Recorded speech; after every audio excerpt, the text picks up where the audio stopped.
Hello everyone, this is Karst, and welcome back to Disco Elysium. So, last time we kind of left off in, the southern part of the town. I do still intend to go back up and talk to some of the other characters up north. But I'll chat with the old fellas here now, and then we'll go across the waterway, I think, because that's finally open today, and it's already 2:30 in the evening, or in the afternoon. I do kind of want to get over there before anything else happens, pretty much. So let's have a chat. The purity of snow always reminds me of the purity of a man's soul, if he's got principles. Do May bells mean anything to you, Renee? Show him the flower. I prefer the old name, Insulindian Lily. Girls brought them to young cadets when they entered service. Wearing them on your cap was supposed to bring good luck. Hold on, is this a royalist military tradition? It used to be. But the communards were fond of them too. Call them revolutionary flowers. Bells of the revolution. Did they bring you good luck? You know what? No. They brought me misery, false hope, and disappointment. The revolutionary sullied them. He falls silent and the emerging smile withdraws. You stirred up some bad memories there. My bad. But it wasn't the revolutionaries that sullied the ID for you, was it? She gave them to me too, and your jealous little heart just couldn't accept it. He looks at the old soldier almost gently. She must be the woman from that picture. Jeanne-Marie again. Yeah, I inferred as much. Enough! I can go over these matters in detail with you, Gaston. But not while we have company. So, officers. Maybells don't blossom yet, do they? The lieutenant quickly asks. Maybe on some remote parts of the city they do. But I think you'll have to wait for at least a month. The old carabiner shrugs. Thank you for your time. What about you? It is such a pleasure to see you again, officer. How may I head the citizens' militia on this fine day? Any new dialogue on these previous options? Sweet, Nope. of course. Sure, officer. Nope. No. Bye for now.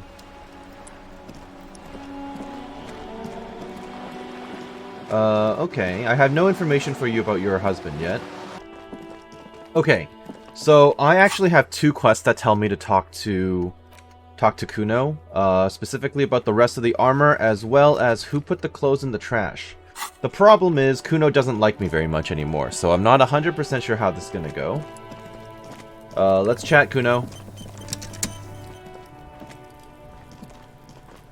Kuno's like Kuno's dad? Kuno doesn't give a fuck about anything. I want to discuss the body with you again, Kuno. The fuck about it? Oh, good. Where's the rest of the armor? Kuno doesn't give a shit about the armor. How come? That fucking had one thing majorly wrong with him. He's a fucking mutant. A mutant? Do you remember how he looked? Fucking growth hormone shit. He's a giant. The armor's too big for any man. Kuno doesn't give a shit about that freak armor. Kuno threw that shit away. He drills his temples with his fingers in some strange aggressive gesture. Oh, come on. He's just pretending that he doesn't care because he's too small for the armor. You're just too small for the armor. Get the fuck out of here trying to fuck on me with that midget shit. Kuno's 12. He's huge. He squints at you, alright? What are you? Fucking 80. When Kuno's 80, Kuno can fit 4 of you in Kuno. Fuck out of here. Uh-huh. Trying to fuck on Kuno. Fuck out of here. What do you mean you threw it away? Kuno tried to get the helmet on. It was too big. He performs a kickoff on the imaginary helmet. Kuno kicked that shit in the sea, rugby style. That shit means nothing to Kuno. You threw it in the sea? Yeah, that shit means nothing to Kuno. Kuno doesn't give a shit about material shit. Kuno's a fucking monk. Uh-huh. You wanna fuck on someone about that armor? Go fuck the mustached union fuck. The jolly troubadour shit at the gate. Who do you mean, troubadour? Yeah, cocking boot. You know that jolly union cow fucker? Came around talking about cows or some shit? Came around pretending like he cares about cows? Yes, you met him at the gates. The one with the boots and the jolly smile. You mean Manana? Yeah, he's the one you want to talk to. He's fucking crazy about that armor shit. Coming here pretending like he likes cows. Trying to catch a peep at Kuno's armor. Curious, my liege. Why did Kuno feed you this information? And you're just telling me this out of the kindness of your heart, Kuno. Yeah, Kuno's doing charity today. Kuno Day. Kuno feels sorry for you two loser pigs. Kuno's doing pity now. Uh-huh. Still, seems suspicious. He may have it in for that guy. Or you may be paranoid. That is also a possibility, sire. There are contusions all over his body. Did you do that? Fuck are you talking about? What is this contusion shit? He grabs his head like it's suddenly hurting. He says you're stupid, Kuno. They want to make you stupid again. A contusion is a bruise. I'm talking about the marks or stones left on the corpse. Oh, did Kuno make your shit sniffing harder? Obstruction of shit sniffing? This is Kuno's kingdom. Kuno fucking rules here. He lets go of his head, suddenly feeling better. You hear the lieutenant hum. Alright. More on this later. Let's talk about something You're else. testing Kuno's patience here. Get lost, Let's talk about the crime scene. Yeah? The kingdom of Kuno? The fuck do you want with it? How did I never ask him about these questions? Weird. The dead man's clothes were in the trash container. How did they get in there? Yeah, Kuno doesn't know shit about that. That shit is beneath Kuno. I need to know. It could be a lead in this investigation. Someone may have tampered with the murder scene. Listen. Kuno doesn't care about this small-time shit. Just listen. Kuno saw what you did there, dumpster diving. Sad shit. Kuno could hook you up with some sweet rags. Shit like Kuno's wearing. Your size, good price. 500 real. Right. You'd have to be blind not to notice the giant white letters F-A-L-N running down his trouser leg. Oh, where'd he get those? Wait, I asked you what happened to his clothes. You must have seen them lying around. Look, Kuno ain't seen shit lying around. Except for that you took away. Now you want performance gear or not, Grandpa? The lieutenant remains silent, but his expression couldn't say, "I told you so," any louder. Alright, entertain me. What's so great about those pants? Pig, these are found modulars. Liquid fit, performance crotch, urban survival shit. Made in Mirova by scientists. Pants scientists. Uh-huh. Believe it, you need this shit. He unzips his jacket to give you a quick peek at the plastic wrapped pants. They are graphite black and look brand new. These could drastically improve your chances of survival in the urban wilderness. I'm not buying them from him for 500 real. Coach Physical Instrument endorses these pants. They are tartan ready. They will also make you into an idiot. I might be interested in the pants. Let's talk about this later. Alright, Pico, shit's rolling. His face lights up. Don't do business with the pig, Kuno. He's gonna steal all your money, Kuno. As you can see, Kuno and C don't trust you. Can't do business without trust. There's more to his distrust than being a pig. He feels threatened by something obscure in you. What that is, however, remains a puzzle for now. Okay. There was also a mug in the trash. Show him the mug. The fuck? A mug in the trash? Is this about the fucking clothes again?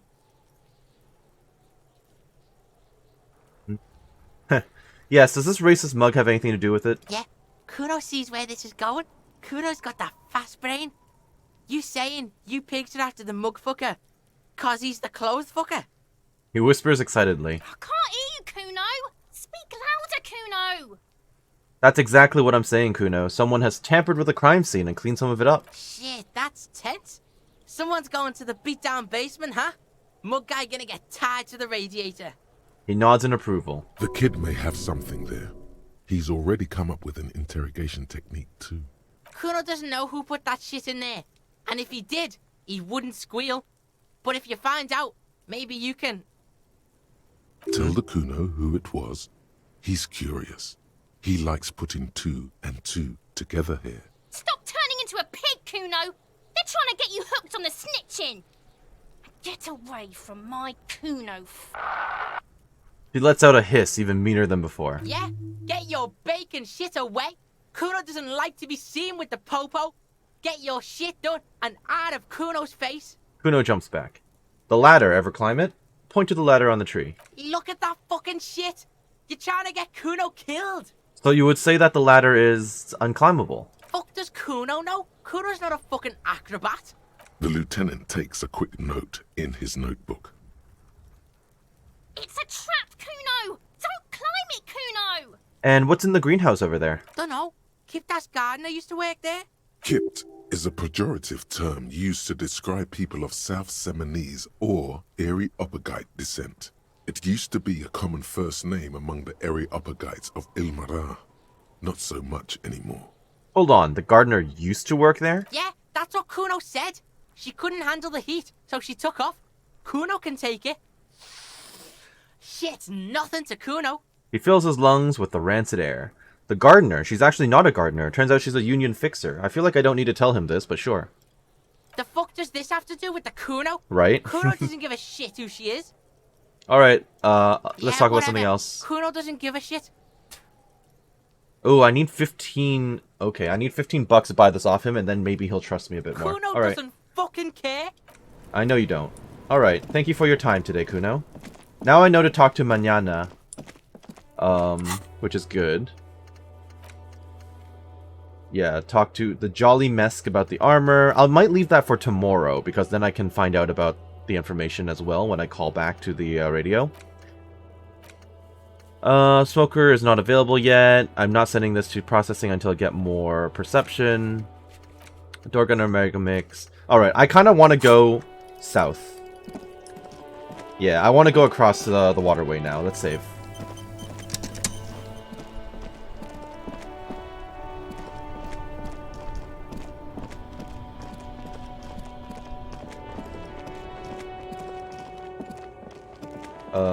Over this side, we can walk over. Excellent. Alright, completely new area. Let's see what we've got on this side. The radio relay hums with electricity. Hello, what is this? Is it junk? Tear? Magnesium, sure. Traffic beyond the gate. More abandoned motor lorries. The sign says no entry. Someone scribbled an inverted star on it. Isn't that the socialist thing? I should probably put on the crowbar. Here. Let me in. Oh. Jamrock Biker Cop Sunnies. +1 empathy and -1 logic. Sure, don't really need that.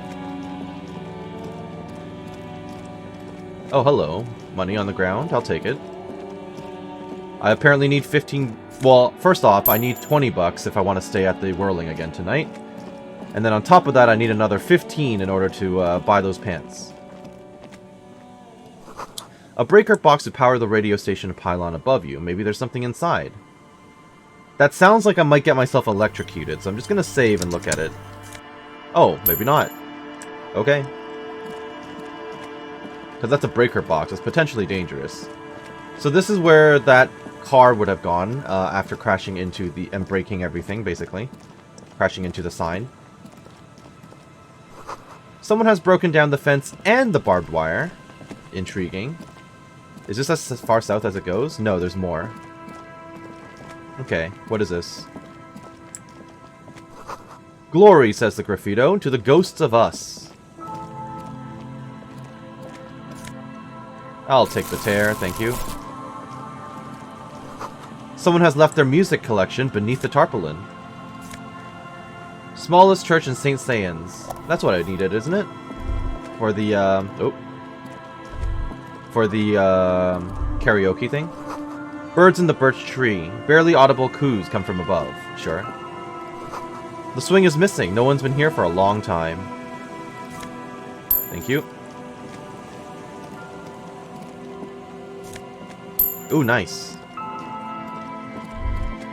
Free money. Rust peels off the bent iron posts of the swing. The wind whistles through the skeleton of the small house behind you. There's desolation everywhere. What happened here? In this yard? The lieutenant looks at the small building. A flock of grey swallows takes off in the distance. He's assessing the situation. How long ago was it abandoned? Someone thought they could have a summer house in a bloc obscur. For cheap. It didn't work out. They abandoned it about a decade ago. So wait, what's a bloc obscur? A black bloc. A part of the city left unrenovated after the war. or one that has fallen to gang violence, or has become inhospitable in some other way. On aerial photos, block obscures look like dark squares, hence their name. So this part of the coast is a bloc obscur? Practically, it's not an official term in any way, but look around. No sewage, broken power lines, crime, drunks. Life is tough in the blocks. It's no place to build a summer house. At least they left some old music behind. Tap on the tape you picked up. Yes, and you picked it up because you're a post-apocalyptic scavenger who collects trash and magnesium blisters. He gives you a weary smile. I mean, yes, I literally picked up the bottles and stuff, yes. It's not meant as nagging, just an observation. Fair enough. We should move. I don't think we will solve the murder with forays into the urban hinterland, at least in this phase of the investigation. Okay.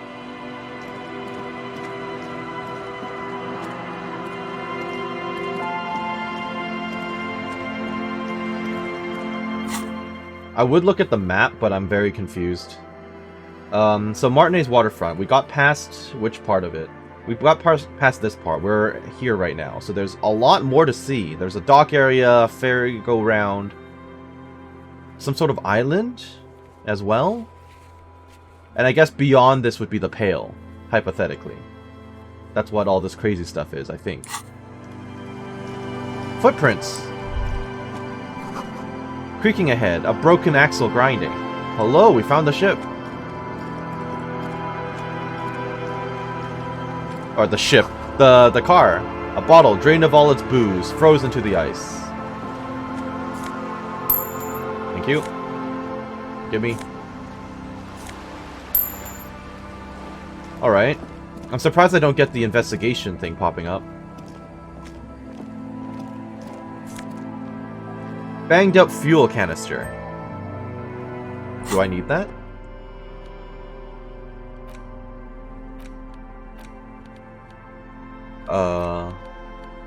Items.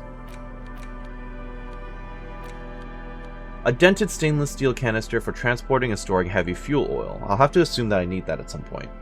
A logo on its side has been partially stripped over years of use. The government issued red dyed fuel oil inside looks like paint, though it smells much, much worse. Or maybe she'll want it, the lady with the graffito. I can sell this Boogie Street thing as well. What's in the trunk? Oh. The ice just off the coast crackles, shifting. A banged-up motor carriage lies half-submerged in the icy water, slowly sinking into the Insulindian Ocean. Only the cabin top, rear wheels, and the engine remain visible.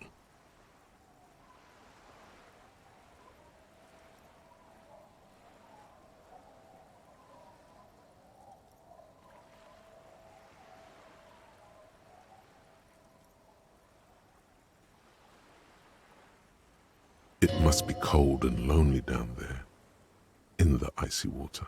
I don't know why I'm empathizing with a motor carriage, but sure. The seawater has already started to corrode the metalworks. Remember the tire tracks in Martinez? This is where they were leading. So this is where all the tracks are leading to. It appears to be so. The lieutenant has a peculiar look in his eyes as he inspects the wreckage. Let's investigate. I agree. We should definitely investigate.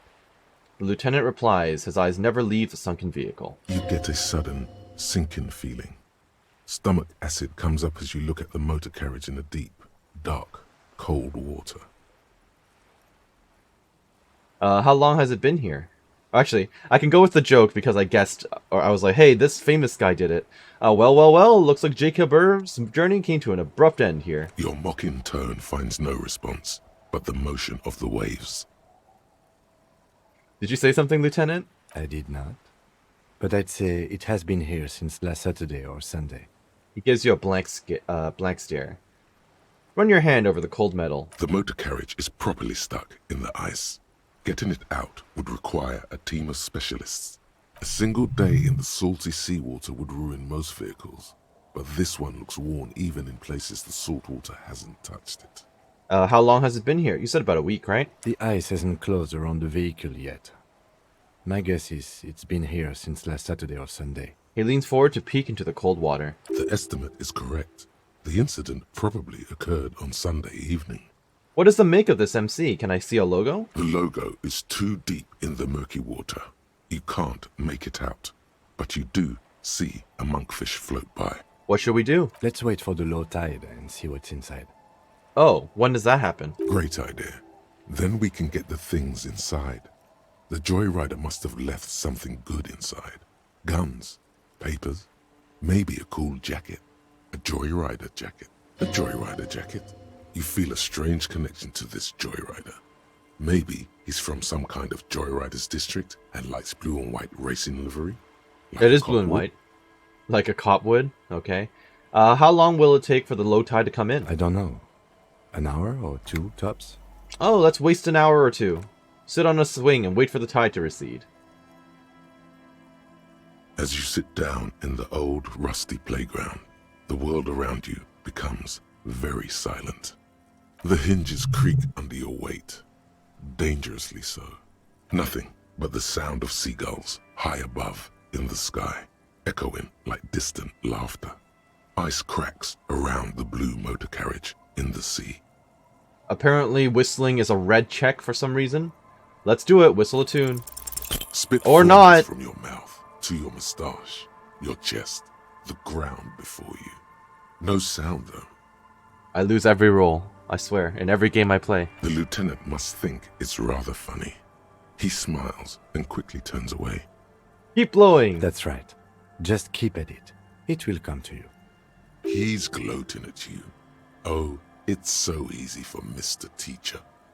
With his lips puckered, the lieutenant lets out a beautiful melodic trill that puts even the insulindic thrush to shame.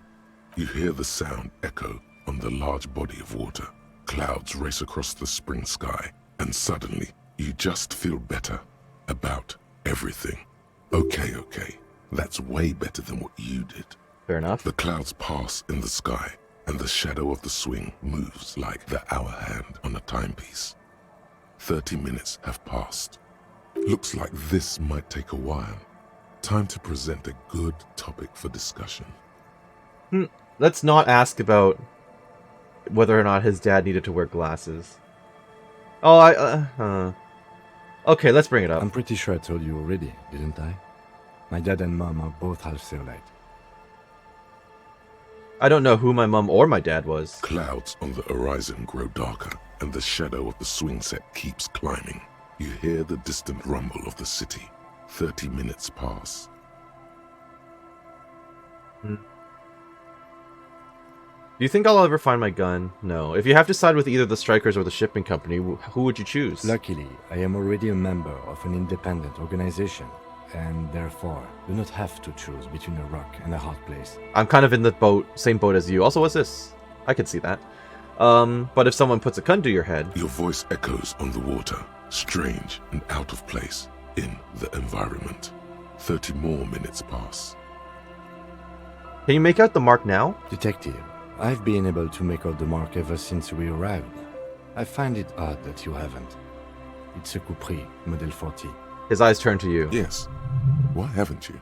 That's a good question. It is a simple and rugged machine, favored by working men, government offices, firefighters, animal control people, you know, those kinds of people.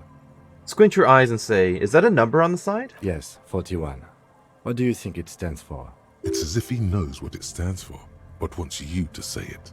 It's pedagogical. Does he know something about that speed racer?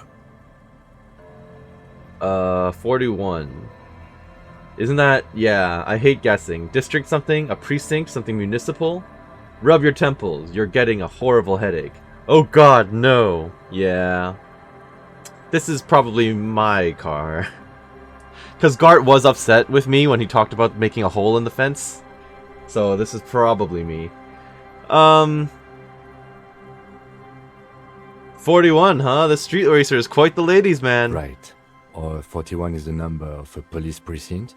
Your precinct. The lieutenant is looking at you peculiarly. A massive pit opens up in your stomach, and the most terrible feeling comes over you. Oh, this is bad. You feel like you're about to faint and fall off the swing. Your hands get clammy, and the air tastes sour to breathe. Oh God, Harry. Oh God, Harry. What did you do? That's a good question. No. Just nope. Say no to this, Harry. Oh my god, it's mine! I drove my car into the sea? No, no. Yeah, I'm just gonna say it. I'm afraid so, yes. Ouch. It looks like you started in front of the whirling, jumped over the canal, and then drove your vehicle in the sea right here. Maybe I was in pursuit of someone. Probably not. How do we get it out? We can't. I can still fix it. Not really. They're not going to take me back after this, are they? People are more valuable than machines. Training a police officer is even more costly. He's trying to cheer you up now. People, yes, but not you. The badge, the gun, and now this. The lieutenant adjusts his glasses and doesn't say anything. There is also a fourth thing you've lost. A fourth thing? More precious than the gun, the badge, and the motor carriage combined. Lost forever into the deepest of seas. You're talking about the lost love, right? Presumably. Maybe I was in pursuit of someone. Of whom? I don't think so. If anything, you were probably drunk. I can still fix it. That is very unlikely. All the electrics are toast. That goes for the electromagnetic steering and brake systems as well. The lieutenant replies with a sigh. You'd be lucky to find one undamaged component in there. In a few months, there will be nothing but rust left of this vehicle. It'll be cheaper to buy a new one. Well, not cheaper. This motor carriage costs 40,000 real. But in the long run, it still makes more sense to buy a new machine than try to refurbish this. People are going to be angry at me, aren't they, in Precinct 41? Let's face it, this is a substantial loss to your district's budget. I mean, my station only has 4 other vehicles in addition to my kinema. He's avoiding your gaze now. This was 20% of the station's vehicular budget. How do we get it out? We can't, and it's screwed anyway. Let's just go. Well, at least I can see what's in there now.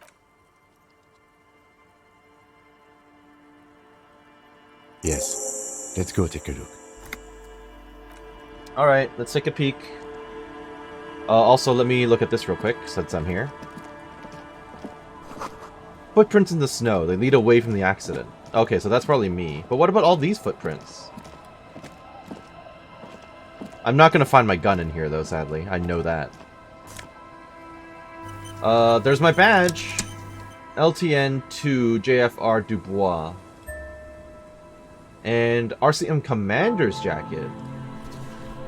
Wow, I'm a commander. I'm even better than I thought. Okay, first off, let's take a look at this. Esprit de Corps and Visual Calculus. Doesn't look terrible. But the shivers. Yeah, I already have Visual Calculus. I'm pretty good with that as is, so I think I should probably keep the patrol cloak. Apparently I can interact with the tape. So let's do it. There's no way to listen to the tape without a working tape player or portal reel at hand. Okay. But even just holding the tape makes you feel a little sad. A pawn shop would have a tape player. True, but I don't have the money for it. And we've already seen the tape player. So the RCM badge. Wow, I look much better here.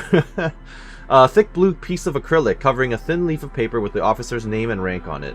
Next to the writing, you see a man stare back at you. A younger version of you, already disintegrating inside but still presentable on the outside. A police badge on which you see the photo of a man. You. Some seaweed is stuck to the back. I found my badge! At least something good came out of all this. The lieutenant glances at the badge in your hands. Study the badge. Encased between 2 durable plastic sheets is a bluish card with lines of information and a watermark in the shape of the street grid of Revachol West. You see a photo, a name, a rank, a document number, the date of issue, and, in the lower right corner, your precinct. Look at the photo. The man keeps winking at you with his green-grey eyes. The photo is old, no doubt about that, but the badge is new. You used an old photo for a new badge. Fair enough. Good choice. A newer photo would look different. Yeah. How old? 8, maybe 10 years. The guy in the picture is rather good looking. He's got a nice haircut and is distinctly lacking in massive sideburns. True, and he's winking. Why? What do you think? His face is already contorted by the expression. although it looks less grotesque on him than it does on you now. The badge in your hand shines as you rotate it, catching light. You see lines of information on it, and a shining watermark. Name, Harrier Dubois. Harrier. That's long for Harry. So you are Harry. Evrard was half right. Probably not a lot of people know your full name. Whoever told him you're Harry Dubois didn't. Wait, what kind of name is Harrier? It's a wartime name. Revolutionary. The kind mothers give their sons during troubled times. Like Undying or Boxer or Ironhide. Fair enough. It's meant to keep you safe from bullets, hunger, shrapnel, kidnappings, and worse. Harrier Dubois it is then. I'm gonna accept it. That's my name. It is what it Your is. acquaintance, Harrier Dubois. He's not going to call you Harrier. He'll keep calling you officer when he's angry with you, and detective when he's not. Fair enough. The badge in your hands shines as you rotate it, catching light. Rank. You see lines of information. LTN-2 JFR? Lieutenant W. Freighter. What is that? What's a Lieutenant W Freighter? The lieutenant is a rank above sergeant and below captain. It's the highest rank in the RCM that still does field work. I am a lieutenant. And W Freighter? The title of Freighter is added to your rank when you decline a promotion to a higher rank. In your case, captain. You have declined twice, thus you're W Freighter. Declined. There are many reasons one would do this. The rank above you in your precinct's décomptage might be taken, or sometimes promoted officers do not want to replace their superiors out of respect. Or maybe I just wanted to stay doing field work. And sometimes they just prefer the Yeah, type of police exactly. work available to their current rank. In your case, lieutenant. Heavy-duty case-solving machine. What's a décomptage? Décomptage is the hierarchical system employed by the Revachol citizens' militia. It means counting down to twos. The countdown is modeled after the dual leadership system employed by the left during the revolution, which in turn was developed by last century experimental psychologists in the University of Königstein. The Okay. lowest rank is junior officer, usually teenagers. Then there are the patrol officers, then sergeants, lieutenants, and then a captain. That's basically it, except for a few kinks. What kinks? Kinks like satellite officers and the additional freighter rank I already explained. The long and short of it is, you're his superior. Wait. Satellite officers? You are given the title of satellite officer if your partner is quickly promoted through the ranks and you rise with him. You don't seem to be a satellite. Okay. I'm not gonna say I'm his superior. First of all, he wouldn't even know that, right? Yeah, he wouldn't have known I'm a W Freighter. So I'm just gonna say, so you've been putting up with me because we're of the same rank? No, I've been putting up with you because despite an unconventional approach, you are doing good police work. That's good news, thank you, Kim. It matters more than driving your motor carriage into the sea. And now we've even found your badge. He smiles encouragingly. He trusts you, for now. Try not to spoil it.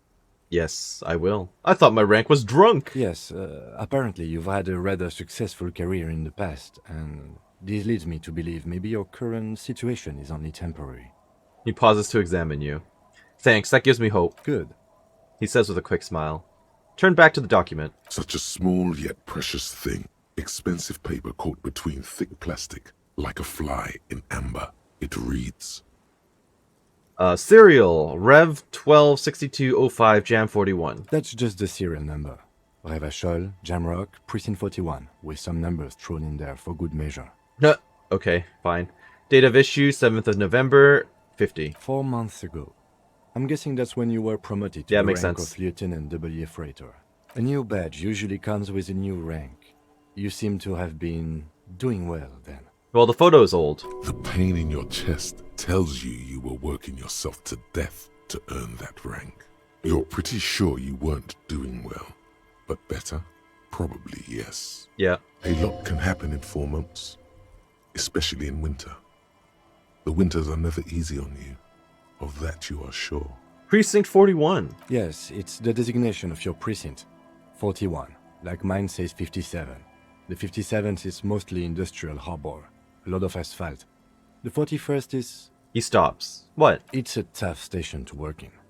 You have all of Jamrock to cover. That district should have 3 precincts, but money is what it is. It's no wonder you are like you are, he thinks. But then again, it's a legendary district, and a hell of a station too. It must be an honor and a curse to work with people like Price, McCoy, Berdiaeva. It's a legendary district. It makes sense, right? Because they have to deal with the toughest cases. Roberts, Feuerbach, Dimitri. Suddenly, names from your decomptage flash in your forebrain. He knew all those people, although they're not from his station. They must be big. And you? Is it an honor to work with you? Don't ask him. Ask yourself. Good point. The badge in your hand shines as Alright, put the badge away. Cool. More information. I'm happy about that. Let's follow the footprints. Oh. Seems the walker was either very confused or drunk out of his mind. Yeah. The underside of this boat has recently been tarred. Hello, person. Quick travel unlocked. Fisherman shacks. Wait, quick travel? Oh, you can fast travel in this game? So I guess the church will also be a point then. Wow, all this time and now... now I unlocked fast travel. Okay, alright. Can I get up here? I can. Okay. Thought you guys forgot this place even exists. I'm not going to talk to you right now. This boat is freely floating in the water unmoored. The planks creak beneath your weight. The ladder leads to a school of fish swimming in the kelp. Alright, let's start from here and move left. Thank you. What are these doing in the fish? Hello. Kinda nice seeing cops around. A woman in a raincoat stands on the quay, considering an overturned boat. A sword and a scabbard hangs from her hip. Anything I can help you with? That depends. Where are we exactly? A fishing village on the seashore. This place doesn't really have a name. It's sometimes called Elysium. She looks around. Why? The sign on the street leading here is illegible. Has been since they built this place. The wind rattles her earrings. I have questions. The first is, what's your name? The name is Lillian. People call me Netpicker. I think I have time for questions. And that was actually the second one. She gestures towards the fishnets. Yep. Indeed, you're always confused as to your whereabouts. Ask her about the cool sword. Helps to break the ice. True. Nice sword. Point at the saber on her hip. Does it come with a story? Unfortunately, the factory sold this one with a 3-year warranty instead of a story. It's to intimidate folks, mostly. She smiles at her own joke. Hold on, do you know how to use it? Not really. I know some basic moves, and I know it sure as hell beats a knife when you're in a tough spot. She glances at the blade. Well, it is imposing. Nod. It's a regular mass-produced sword, like a shovel or an axe. Nothing fancy, just for intimidation. And why do you need intimidation tactics? From time to time, people need a lesson in respect. That's just the way it is. Back in the day, I caught the eyes of many men. And believe me, men need a lesson in manners from time to time. Can I borrow that sword? Why would I need it? No, I'm afraid not. Tempting to confiscate the blade I use to keep these animals in check. You would put me in an early grave. Fair.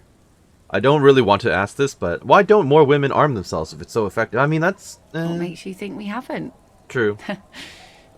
The truth is that almost everyone in this life is scared and tired and stupid and too dull for that. That goes for men too. But they put on an act for us.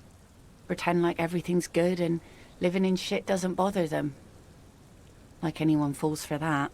That does not go for real men. It does not go for you. Show her. Show her the wonder.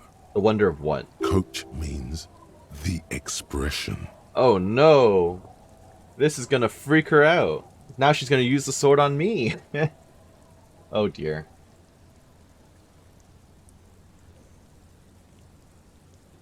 Behold! It might make her laugh. Yep.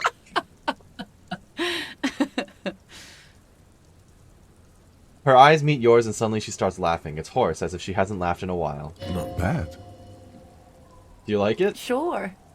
It looks as if you could face down any horror in the world with that same unchanging grin. It's like a shield. Her face straightens. The traces of her laughter are still there, in her eyes, fading fast. So where are all the men now? Some went to patch their wounds, their lesson learned. Others were more thick-headed.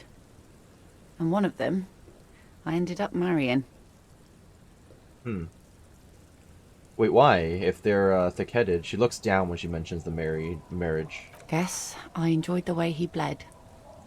Her expression doesn't change. It's hard to say if it's a joke. If it is, then why the melancholy?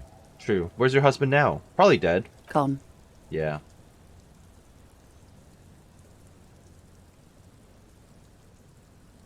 Let's not ask it like this. Gone where? To the waves. The sea took him. It was a long time ago. Her eyes stop in yours. Oh. Say no more. Wait for her to continue. He didn't respect the sea. Went out there, drunk like a skunk, and sure enough, one day the boat was found floating empty. The bloated corpse turned up 2 weeks later. Now, before you tell me how sorry you are for my loss, know that it was 4 years ago, and I've moved on. There's only so much mourning you can do for a drunk with sinewy muscles. Time really is the best cure for sorrow, isn't it? Us working folk don't have the luxury to be bedsick with melancholy. I buried him, mourned for an appropriate amount of time, and went on. Life didn't really change that much for me and the kids. She glances at the village where 2 little kids are playing with what look like rocks. This is neither a touchy nor a very interesting topic for her. Well, that's good. She's okay with it. She looks like she's ready to go on a date with another, better, drunk. Ask her. Both of you could need some action. I can ask her to go on a date with me. I would love to, but Kim's presence makes it awkward. I also don't know a good spot yet, so I need to explore the coast. I'm gonna have to come back to this. Definitely will come back to this. Is that your boat? Turn to the point at the overturned boat. Sure is. The sun, I call her, coated with a fresh layer of tar just yesterday. It'll take some time for it to dry, assuming the sunny days continue. Sunny days. Put your hand out in the rain. Aye. Sunny days. You got a problem with that? She looks at the rain circles on the water. No, ma'am. We have no quarrel with sunny days. Good. It would have been bad news had it turned out it wasn't a sunny day. Bad news for the skiff, bad news for the nets, bad news for the kids. There's a moment's silence. She looks at the rain streaming down the yellow belly of the boat. When do you think the boat will be ready? In time, when the sea turns and the winds settle, she will be ready. She replies with a nod and adds that statement. My prediction, it will be at least 2 days. That's not that bad. What do you do around here? Like I said, fish mostly. Sail the waves, take care of the kids, pick nets. Right now I'm tarring a little skiff. What else? I sell the fish to people in the Delta to serve at their fancy restaurants. Authentic Insulindian cuisine. Is that enough to make a living? Sometimes I also walk to the beach to see what the sea has given up. The sea is full of surprises. Keep it professional, man. Don't make it sound like you're hitting on her. This doesn't sound like I'm hitting on her. What do you mean? This is what is called a conversation. You don't have to be guarded right now. Yeah. Interesting. What have you found? Wood, pieces of glass. Every once in a while we see dead bodies. Human, animal, fish, other odd sea creatures. A mine washed ashore once. Bottles, drugs also. Lost cargo in general. Most of the time it's just wood and glass. She looks at the beach. All right. Major choice moment. You only get to ask one thing. It would be weird to say them all. Choose wisely. I need to know about those human bodies. This place looks bad. Why don't you leave? Well, No. you're barking Human under the bodies. wrong tree then, officer. I have no interest in floaters. Seen enough of them in my life already. Very unattractive bunch. Yeah, maybe stay clear of the things reminding her of the floater she used to be married to. Just saying. Yeah, true. I was asked to get your signature. Hand her Everard's envelope. For you? This says by signing, I agree to living with construction noise. What exactly is the Union building? Her eyes dart back and forth across on the paper. Everard's planning to turn some of the village into a youth center. What a nice idea. Wouldn't have thought that. Her voice trails off. She sounds incredulous about the niceness of the idea. Thought what exactly? That Everard and the Union have nice plans for anything. I thought they only cared about themselves. Well, I guess Union members have children too. She shakes her head. And those members have a vote when electing the head of the local chapter. No, on second thought, don't sign the papers. Aye, if you say so. Probably better that way. I mean, who likes construction noise? Yeah, let me forge your signature and stuff. I'm looking for someone. Maybe they can help, or you can help. Let's see. Who are you looking for? She tilts her head ever so slightly. I'm looking for missing cryptozoologists. I don't think I know what these are. Care to elaborate? She frowns, thinking. People who look for animals who are hard to find. Aha! Like snowmen. Snowmen? I haven't heard about those. 2 old guys have been wandering around here, nose in sand, talking nonsense about snowmen and the like. Wait, the like? Right. Not only snowmen, also green men, monkey men burning rhinos. You get the picture. That sounds about right. Oh, you're getting it. And it is gorgeous. Where did they go? I don't really know. Further down the peninsula, I guess. I mean, that's where they were heading. Who else are you points looking north. for besides snowmen? A working class husband. Yeah, I'm not really looking for that anymore. Not much into the middle class ones either. Could do with some landed gentry, but apparently they don't make those anymore. Fair enough. The husband is not for me. I'm looking for him for his wife. Wish I could help you with that, but I haven't seen your working class husband. Maybe I can help you find someone else. Maybe. She seems genuinely sorry for not being able to help you. That's okay. That's it. I'm not looking for anyone else right now. Well, how can I assist you then, officer? I'll be back. Be seeing you. Call the Mama Dakwa. Okay. It's not only your eardrums that register sound anymore. Your very skin has become an organ of hearing. Looking for a whisper, light and low. A god who's very, very silent. Nothing escapes you. A cockroach in the other room. A candy wrapper falling on dry grass. A drunk falling from a chair in Ooh. a bar 20 meters away. In fact, minus you one a haven't cycle. heard the call du Mama Dakwa, but you have discovered that you have amazing hearing. It must be the only part of you the alcohol hasn't drowned out. Keep listening. Alright. That's good. +3 perception. Maybe now I can find whatever's wrong with the body. I'm sitting on 4 skill points. I might need to consider throwing in some more thoughts, because these sometimes give me nice bonuses. But not at the moment. But that's good. I'm happy with how that went off. I'll take those cavalry boots. +1 perception, really. But this gives me composure. Composure checks which I've been failing, basically, the entire time. -1 savoir faire. More perception. I could be super perceptive. I might do that, actually. I'll sit on this for now until I need to use it. Anything else I can wear, then? Logic, authority, conceptualization. This just gives me physical instrument, but it's actually super useful. Alright, I'm just gonna keep rolling with what I've got for now. Time to save. That was an illuminating conversation. Thank you for it. I'll take that. It's locked tight. You can't see into the house from this angle. Okay. The Allée Bouzen. A wedding stone, well worn and covered in rust. I have to go all the way around to talk to look in there? Okay, I guess.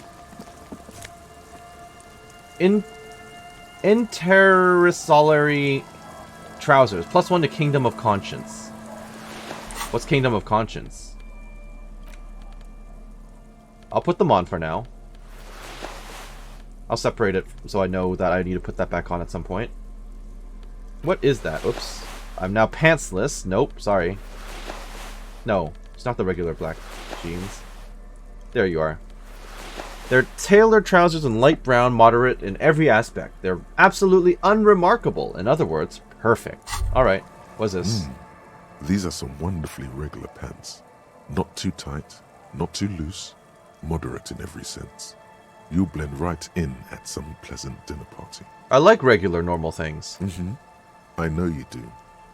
These Inter-Isolari pants are like wearing a perfect compromise in your nether regions. No one will call the moral intern on you like this. That's for sure. Well, that's good. You're a little more moralist now, buddy. A little more normal, even if you didn't want to be. Makes sense. This is what wearing boring office trousers does to you.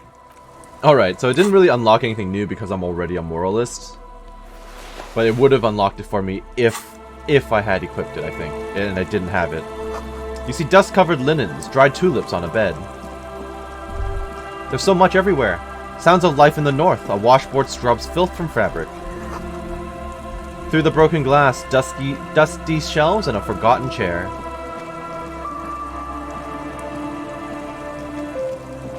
Okay. Thank you. There's a boat tucked away underneath the tarpaulin cover. Okay, I'm just in a house.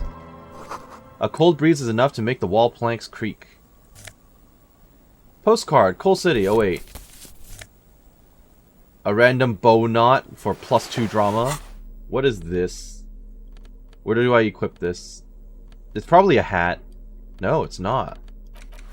Oh, it's a necktie.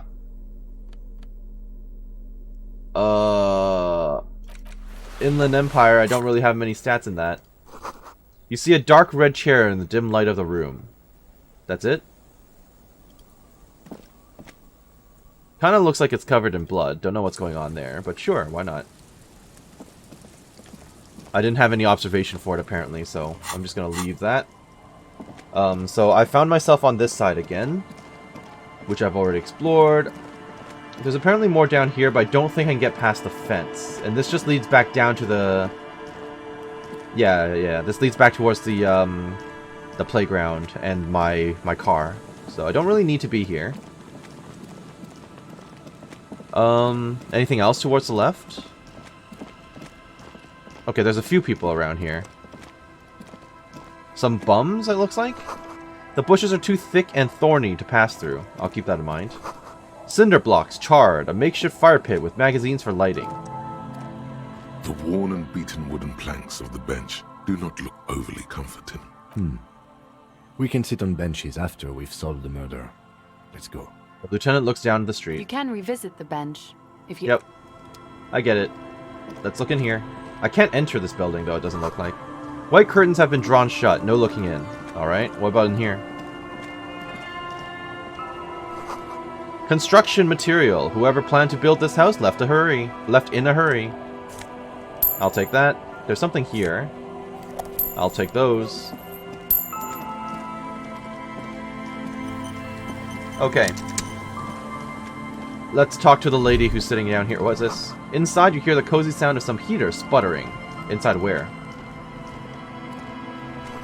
The street sign is illegible beneath the graffito. Hello.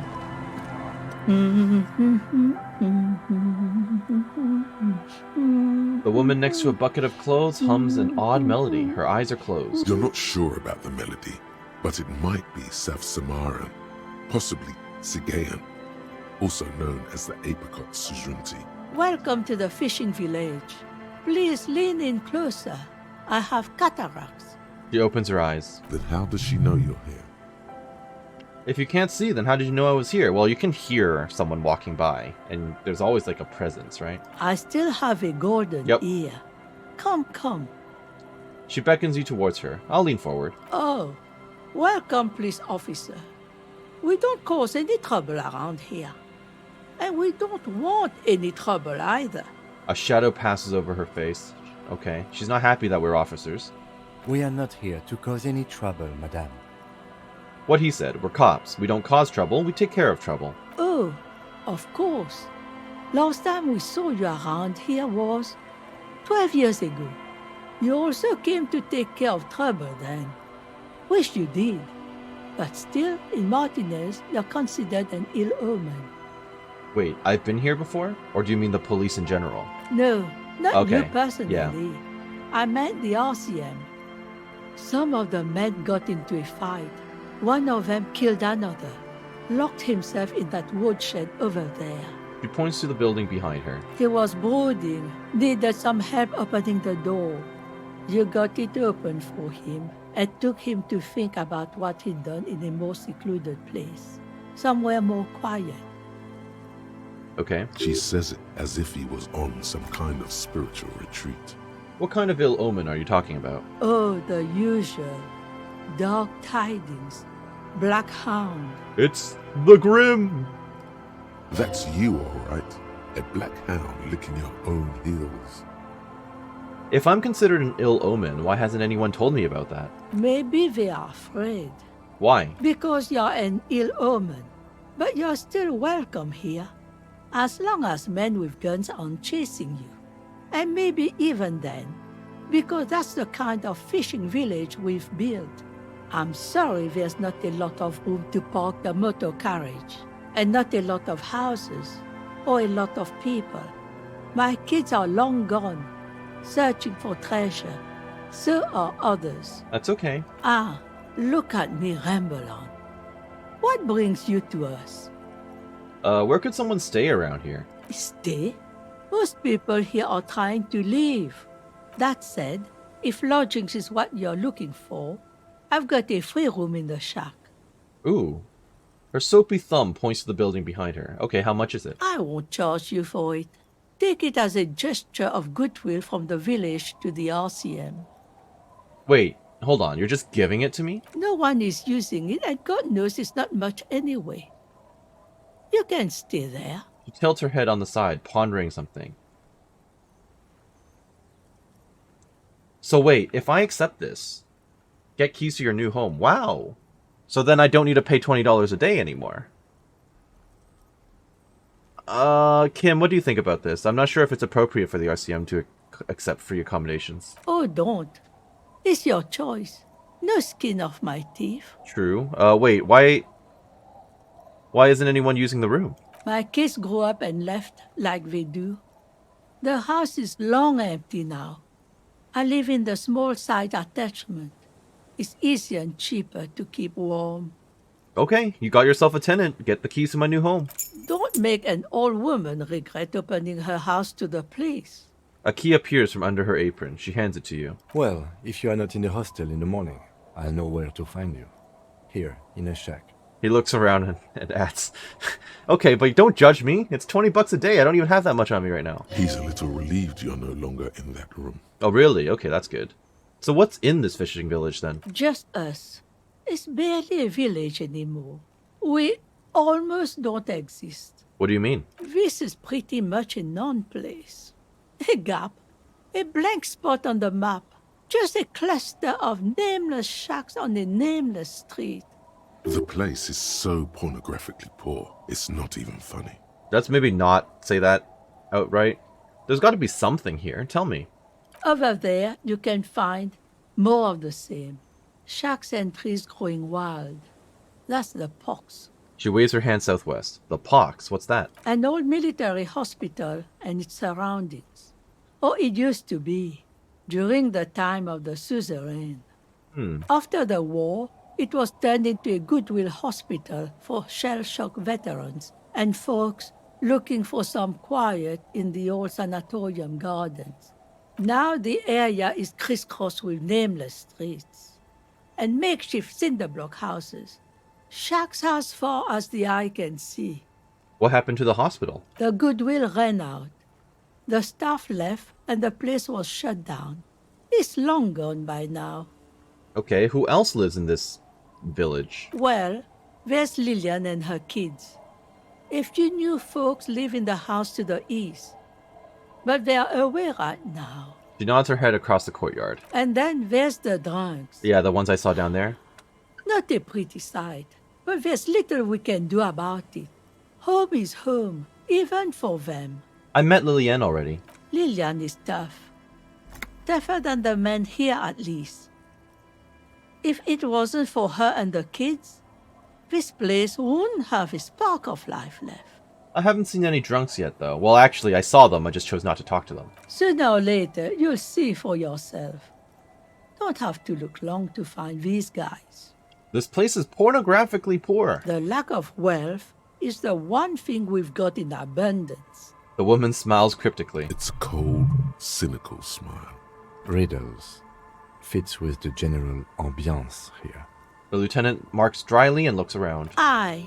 Sometimes it's as though I'm also gotten lost inside this nameless nothing. I'm lost too. Oh, it seems to be a common theme these days. Her expression betrays curiosity. I think I'm in the process of finding myself again, though. Isn't that what people always think when they are lost? Something I can do for you to find your way, officer? A fleeting smirk runs across her lips. Is there a way to make a little money around here? Here? For you? No, officer. The only money we have here is some coins the drunks tried hiding from their women and then forgot about. She lets out a dry chortle. Alright, there's another topic I'd like to discuss. She nods, rinsing another piece of cloth. What's further down the coast? Not much. There's the abandoned church, the DeLorean Church of Humanity. It's been there since before my time, even. She replies and wipes her forehead. Why is it abandoned? Some things just don't fly, officer. Look around. Who'd go to church here? They built it 300 years ago. Must have been nicer then. Probably. So, they don't hold services there anymore? The Ecclesiastes? No, we've tried, but things just keep happening. Crime, accidents, other things. The place never stays open. It's a pity. It used to be such a nice church. Mm-hmm. She's not telling you all she knows. Keep her talking. I've got the feeling you're leaving stuff out. What else is going on? Well, there's that music. Music from across the sea. Huh. It started a few days ago, and now it's blasting even through the night. Really? And now, suspicious-looking people are sneaking around the church. I don't like that. I don't disagree. Interesting. And I don't blame you for not liking ruckus that. If you have the time. Yeah, what else is on the down coast? Oh, sorry. What else is on down yeah. What? Okay, what else is on down coast? Before you get to the church, there's some ruins. An apartment complex or some kind of electrical plant. Run-down bunch of houses. Empty. Which is it then? Apartments or an electrical plant? I don't know exactly. A pre-war place. It used to be something. Before the war. I wasn't here then, you know. Was born in Samara. Anything else of note? Of note? The old fish market up on the boardwalk. But it's closed. Who'd want to come to a fish market here? No one. That's why it's closed. It was once a bustling place, back when I was young, and so was everyone else. Now, what catch we do bring in goes straight into a lorry for the Delta or somewhere else. That's it? There's got to be more along the coast. What? You're one of those real estate people with big plans? If you want a development opportunity, you can check out the abandoned building over at Land's End. Used to be a supply depot, we think, sending goods and ammo across the bay. It's jammed shut though. We tried to get in, see if there was anything to sell or scavenge, but it's impossible. And now you know everything there is to know about this coast. He drops a bar of soap into the bucket with a splash. Tell me about yourself. Who exactly are you here? Me? No one. Just an old washerwoman. Mother called me Isabel, if that's what you're asking. And my married name is Sadie. Now it's your turn, Mr... Lieutenant Double Yfreder Harrier Dubois. Quite a handle you got there. So many titles. One of them double. The old woman nods with evident respect.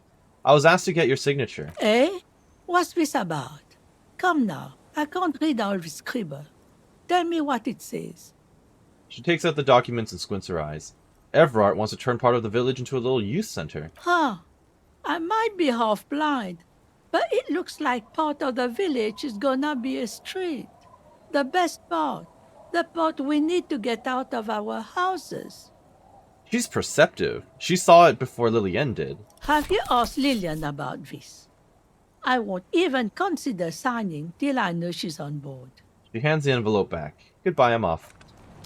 I kind of want us not get them to sign it purely because I don't trust Everard and he's going to ruin their lives already, like more than they already has are. Seen better days. The layer of paint has started to peel off due to the salt and wind from the sea. Even the lock looks slightly rusted. That's okay. Unlock the shack door with the key. I'll wait outside to give you some time and privacy to check out your new living arrangement. But just so you know, Yeah? after we are done with the day, I'll still be staying in the whirling in rags for the night. We'll meet in front of the shack in the morning. That's okay. Thank you. The key turns with a satisfying click. You can enter the shack now. Alright, let's do it. It's not terrible. Free housing. The floorboards creak under your step. That's fine. On the table, you see a bowl of water, a rough soap, and next to it, a small hand mirror. A straight razor soaks inside the wash basin. Is shaving the right call? The water reflects back a vague image of your face. Nose bulbous and red, hair unkempt, wrinkles lining the eyes and forehead. The stash is gigantic. You'll be looking like a pansy without the chops. A fucking pansy. A fresh start looms ahead. Clean yourself up and be born anew. I don't know. I kind of think that the mutton chops gives me character, as is right now. I'm going to leave it for now. You see the waves, the sea, a church. Old science fiction magazines, books about birdwatching, an almanac from '39. This intricate heat engine hums quietly, giving out a pleasant warmth. Hey, at least that works. Oh, an outfit. Korojev jacket. Logic. I'm okay without. Is that a mirror? An old mirror hangs on the wall. Nice. You see the reflection of your face in it, adorned with the expression. But that requires me to have more electrochemistry, and I don't want to put points into that right now. Alright, let's go back out and meet up with our boy. Hey, bud. Let's go. Let's talk to the drunks. Oh, and the kids, I guess. Hello, you don't need that money. Okay, fine, you need the money. The scruffy-haired little boy kicks a stone. He can't be more than 5 years old. The other one looks indistinguishable from him. He watches his brother kick the stone with his tongue lolling out of his mouth. You must be Lillian's twins. This one doesn't say anything, kicking the concrete with his worn-out sneaker. Lily's our mum. Explains the other one, tongue still lolling out of his mouth. I already said that. The stone kicker laughs suddenly. His head is too large for his shoulders. The other one laughs as well. Wow, so intellectually stimulating. Well, they're like 5 years old. The stone kicking isn't even of very high caliber. Anyone can do that. You guys look identical. The stone kicking one becomes frantic all of a sudden, as if that's something to be scared of. The obvious fact that you just stated. He looks just like me. The other one says, yeah, I just said that. The boy doesn't answer. His brother throws another rock. Both of their hair is covered in some kind of dirt.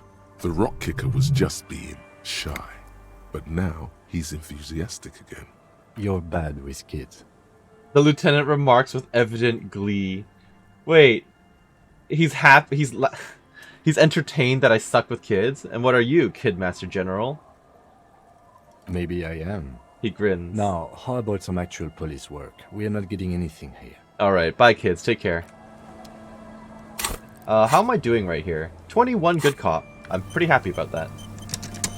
What's all this then? Hard to see the details. The colors, all warm and welcoming, are cozy though. A book. A primer for small kids. This might help me out with the kids. A flower trough where nothing really grows. Maybe in spring. Let's interact with that book. A textbook for the first grade in primary school. On the cover, a humanoid teddy bear is pushing a wheelbarrow full of letters. He's not doing a good job. The letter S is dangerously hanging from the cart, and the E fell off a long time ago. Children should pay more attention. You hold in your hand the colorful primer. The title reads, A Primer for Small Kids. There's a bear involved. Well, okay, evidently this book is for children and not for me to learn about how to deal with children. I'm gonna say it's exactly what I need anyway, even though it's wrong. This book will show you the score. Get you oriented with those basic concepts you appear to be hazy on. The anthropomorphic bear will give you the lowdown of your life. On what, exactly? The alphabet. Oh, great. Flip through the Every pages. page has one word designating one letter of the alphabet with a faded illustration. Most of them are scientific and cultural principles. It goes as follows. This is going to be the full alphabet. Let's do it. A is for azimuth. B is for Boreas. C is for cosine. D is for diamite. E is for ellipse. F is for phlogiston. G is for gamete. This sounds pretty advanced for a children's book, but sure. H is for homeboy. What? I is for econ. J is for Yura. K is for collapse.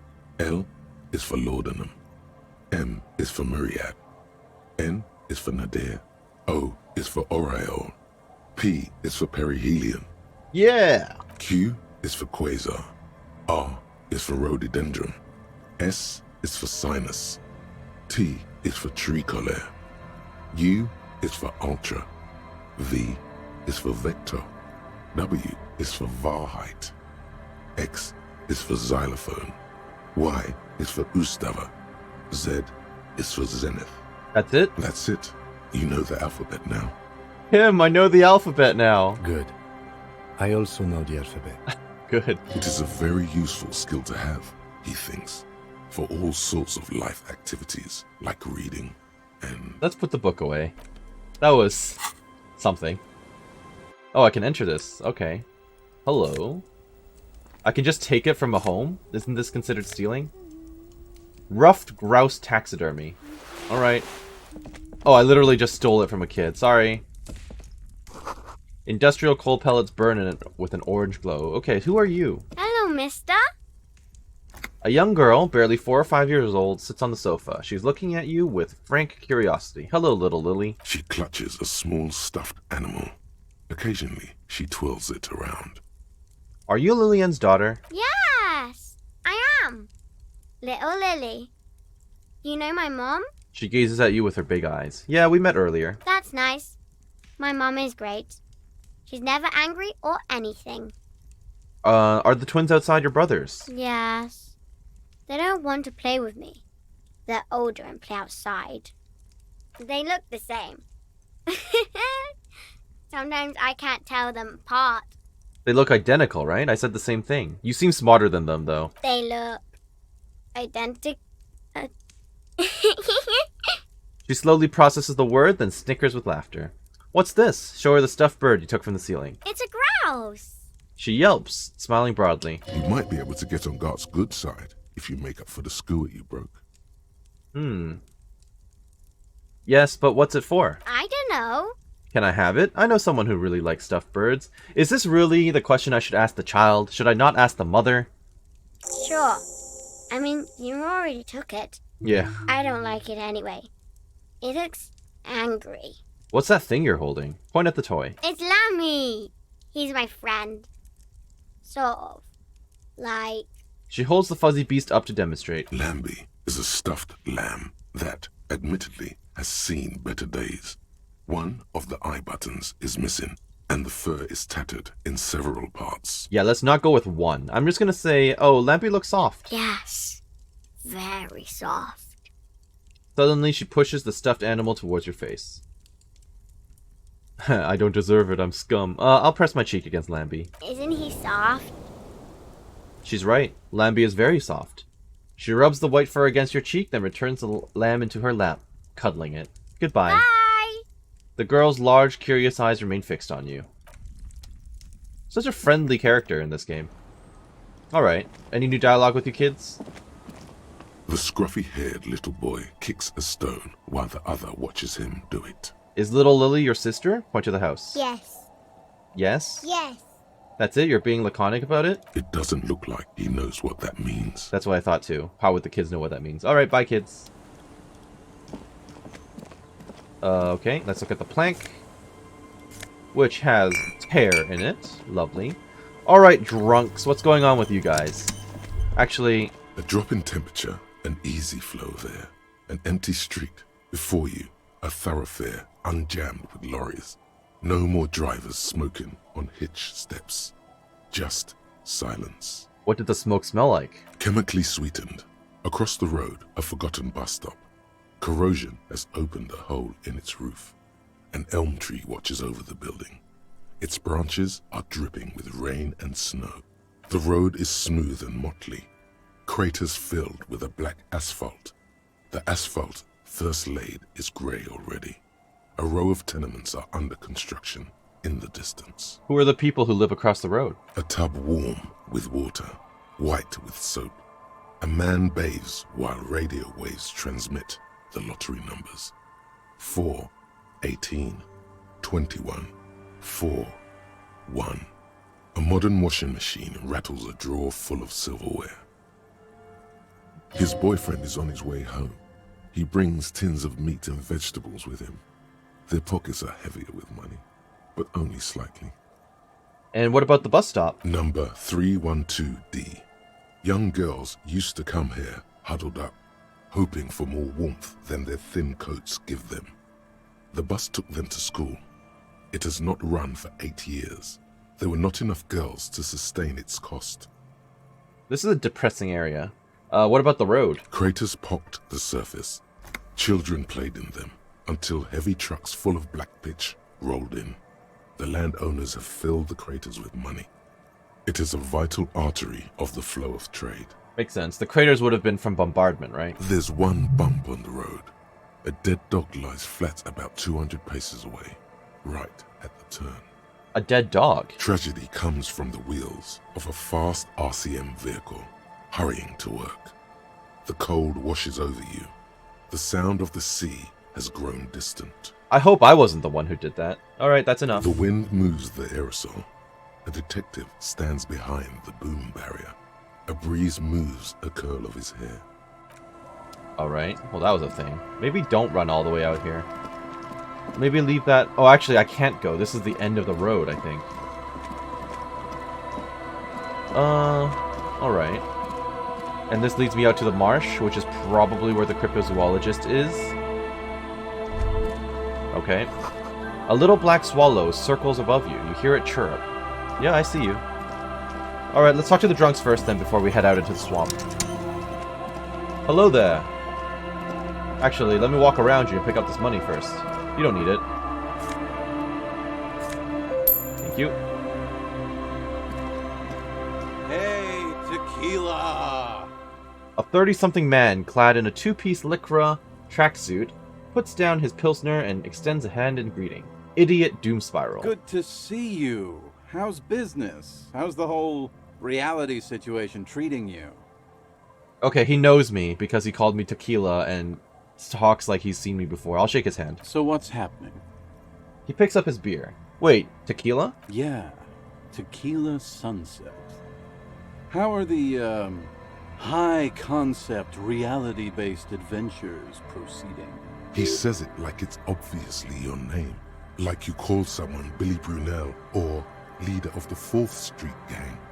I probably gave that as my name previously when I met them. Good. These people know your true name. Looks like it has preceded you, Mr. Sunset. More on that later. Not too hot. I'm on a 50-year losing streak. That's harsh. I'm like 3 or maybe 4 years into mine. Wait, no. Make it 5. He looks at his shit-stained lycra with a grim expression. Things aren't going super well for Idiot Doom Spiral either. Haven't found those keys yet, haven't won that great piece of ass back. No word from my business buddies. He takes a sip from his beer. This guy's your buddy. You feel it immediately. You belong to an organization, a fraternity of drunks. What do you guys do around here? We are saving the world. He looks at his comrades. Please don't call. Don't call Abigail, Don't call. begs the man in the pipe. Okay, we're drinking. We're drinking alcohol. That's what we're doing.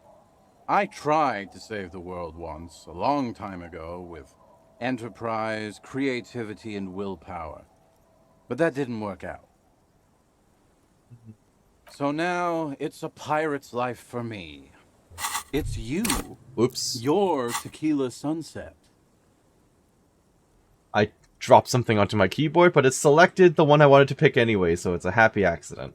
How do you know this? We've met before. Don't you remember? Nope. Nope, you sure don't. Nope. Aha.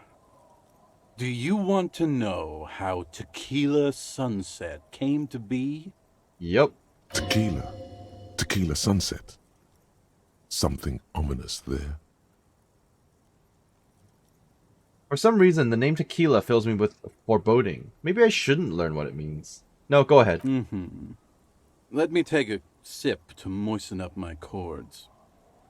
Tequila Sunset rolled into Martinez last Friday, and by Tequila Sunset, I mean you. The man, the myth. Wait, did we meet on Friday? Hey, let's not jump ahead of ourselves. This is your story. Stop interrupting. Takes another sip, then continues. You got here on Friday to solve a case, hoping to be the early bird who gets the worm. And by the worm, I mean the buzz. Because as far as I know, all you did was get pissed drunk. That sounds like the old me, yes? Word on the street is you went around the local hostel telling people that you're a police officer, and that it would be really fucked up if you shot yourself in the head right in front of them. That's pretty high concept, if you ask me. The lieutenant's brow is furrowed. He's listening as casually as he can. What happened then? It was a late Saturday night when we, the Union of Moribund Alcoholics, were getting our drink on. Nothing remarkable about this. We get our drink on 24/7. Makes everything warm and glowy. I trust you know the feeling. One moment we hear the sound of a motor carriage revving up somewhere on the plaza, followed by a series of dings and bangs. Oh, so you're talking about my car. Do you remember the sound of wood cracking? The billboard? Yeah. Naturally, loud noises pique the interest of anybody owning a pair of ears. That's just the reality we're in. Naturally. Anyway, there was a brief silence. A gasp of silence, if you will. Followed by a real commotion. We heard the carriage careening towards the coast at top speed. Sounded like someone jumped the canal. We grabbed our brewskis and rushed to the jetty. Never underestimate the speed of an alcoholic. What we saw was a sight to behold. A beat-up police carriage containing you. Right there on the beach, you revved the engine and screamed at the top of your lungs, "The time hath come!" Okay, great. So, naturally, being the curious cat I am, I asked what time hath come, to which you replied, "The time hath come for Tequila Sunset, the end of all things." Oh god, what happened next? Your reality contracted. You jammed the pedal, plowed right off the jetty, and through the ice. Your hands cramp on the steering levers. We ran towards the ice whilst you crawled your way out, miraculously unhurt, covered in seaweed and shit, like some kind of sea monster. Yeah, I got really lucky there. How the hell did I survive that? When we finally got there, you were sitting on the beach crying. You said that your badge and uniform were in the car. It was too late to get in there, though. The carriage had sunk too deep. Recognizing a brother in need, we offered our condolences and invited you to party with us, which you naturally agreed to. Okay. We asked about the whole Tequila Sunset thing, and you told us it was your name now, and insisted that we all call you that from then on. Wait, so Tequila Sunset, is it an event or a name? I'm Both. not sure. I think you were the event. Tequila Sunset. You know, as opposed to a Tequila Sunrise, which is long gone. My real name is Harry. No, that's just what your mother called you. Your real name is Tequila Sunset. Just embrace it, brother. How long did we party for? Hours. It was an all-night drink-a-thon. Then, at some point, I think it was Sunday morning, you got belligerent and wanted to talk about Revacholian women. Oh no. How they're Ouch. beautiful and also whores and so on. How one of them fucked you real bad. After a short while, you crossed the event horizon, looked sullen, got up, and left without saying anything. Wow, that's quite a story. Thanks, Kim. Yeah, I bet Tequila's a fucking legend around the precinct. You must be proud to work with him. If you only knew. Did I tell you anything specific about this person that screwed me over? You were pretty vague about it, but you kept saying you got fucked real hard, and that we've all been fucked too. Please, don't open that door. Oh, I'm taking damage from No everything. one's fucked me. I do the fucking around here. This is like the first time you said anything, Rosemary. Abigail. It seemed pretty painful, to be honest with you. If I had to guess, I'd say you're still working through some shit. Did I mention losing anyone else? Beside your gun and your badge? You said something about your hope or heart or something. To be honest, the details are a little hazy. In retrospect, I guess you lost your motor carriage too? That's a big one. Did I say anything about my colleagues? You told us that they were a bunch of fucking losers whose main interest was cramping your style. It's more like you were cramping theirs. No specifics, though. It was more about you that night. You were the star of the show. Did I say anything about the case? Yeah, you said it was no biggie and that you'd solve it in no time. And that you didn't need anyone to do it. You're doing it solo now. A lot of cops go solo and hermit once they reach that level of alcoholism. It's not meant as a joke. He's sorry for the hermit cop. Did we talk about politics? Yeah, you said that you'd really behaved unreasonably and failed to uphold your responsibilities as a representative of the coalition. Did you get a read on what kind of cop I was? You kept apologizing for Oh no, being I'm a such sorry bad cop. and for the damage you've inflicted on everyone around you. You also kept pausing to knock the heel of your hand against your temples, saying, "Stupid, stupid, stupid." I don't need to hear anymore. It's a hard thing for a man to confront his past. That's why I avoid mine at all costs. You seem like you're characterized by your storytelling ability. Want to tell me another one sometime? Whoop-de-doo. So now I'm a fucking storyteller. Right. Why not? Better than a beach bum. Yes, want to tell me how you became Idiot Doom Spiral? It depends, really. Are you willing to help me out? That depends on what you're asking for. You might get scammed here. I have a feeling that this is going to cost me a lot. No, the reality of the situation requires a rather modest contribution. A little motivational package. Okay, what do you need? Booze. Did you already forget our party? The thing I relayed to you earlier. He taps his finger to his temple. So, have you got anything for good old Idiot Doom Spiral? A bottle for a story. Seems fair to me. I've got some sweet Commodore Red. Give it. I could lie, and I don't want to give you any alcohol. I'm not an enabler. I'll do it once. Classy. He snatches the bottle and pushes the cork in through the bottleneck. Hey, Spiral Boy, you gonna share that? One of the other bums interjects. Don't call Abigail! Okay. Shut up, guys. I'm telling a story here. Something happened to you. Something happened to me, too. My actual name is George. But around here, you already know. I was once a reasonably high net worth individual, a founder/junior partner at a high concept creative services agency.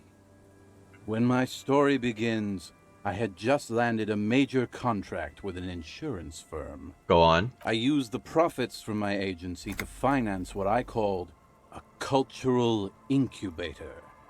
Abstract value generation, value per person, high concept stuff. All right. I developed the paradigm, worked within the paradigm, but the burden of leadership weighed heavily on me. So I went jogging every so often to keep myself sane.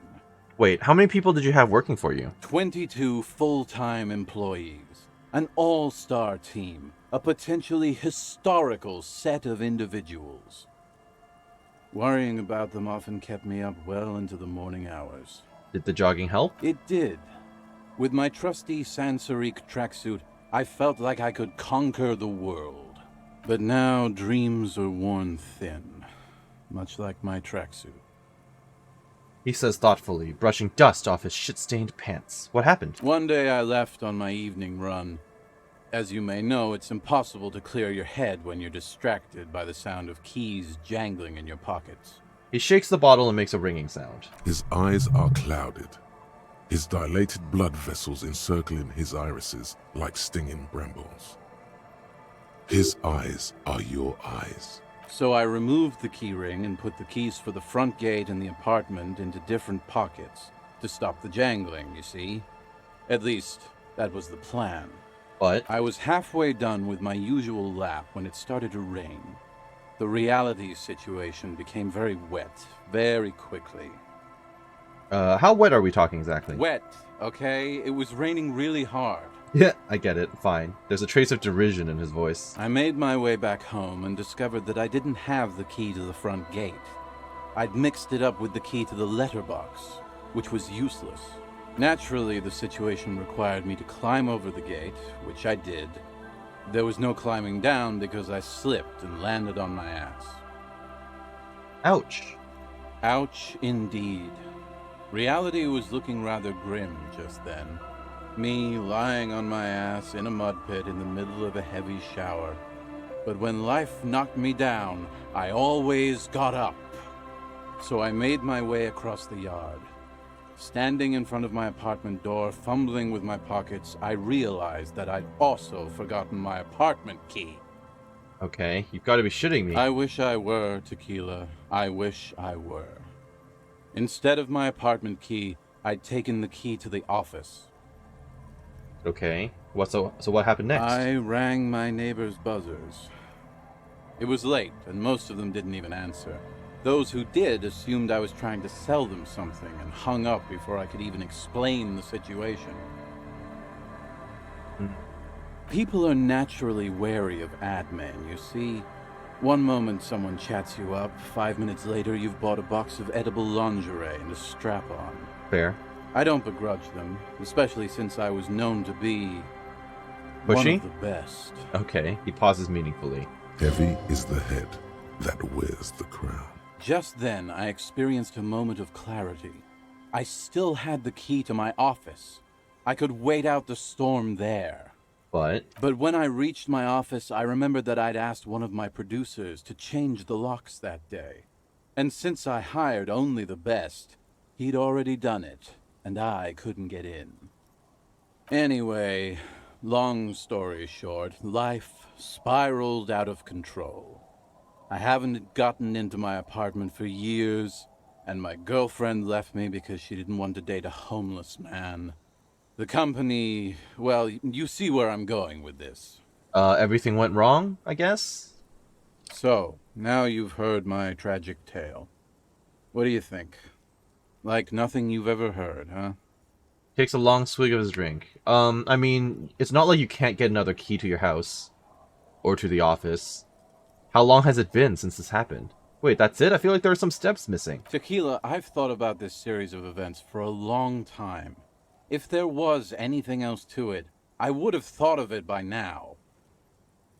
Why didn't you go to the authorities? Exactly. Well, At one point they came to me, but, you know, I didn't have any ID on me. So they tossed me in jail for 2 days. Okay. I can't say it increased my faith in the RCM. No offense, gentlemen. He shakes his head. You do realize that all of this is your own fault. I don't remember you being such a dick before, Tequila. He takes a slow, despondent sip from his bottle, then looks across the bay towards the glittering lights of La Delta in the night. That doesn't mean you're wrong, though.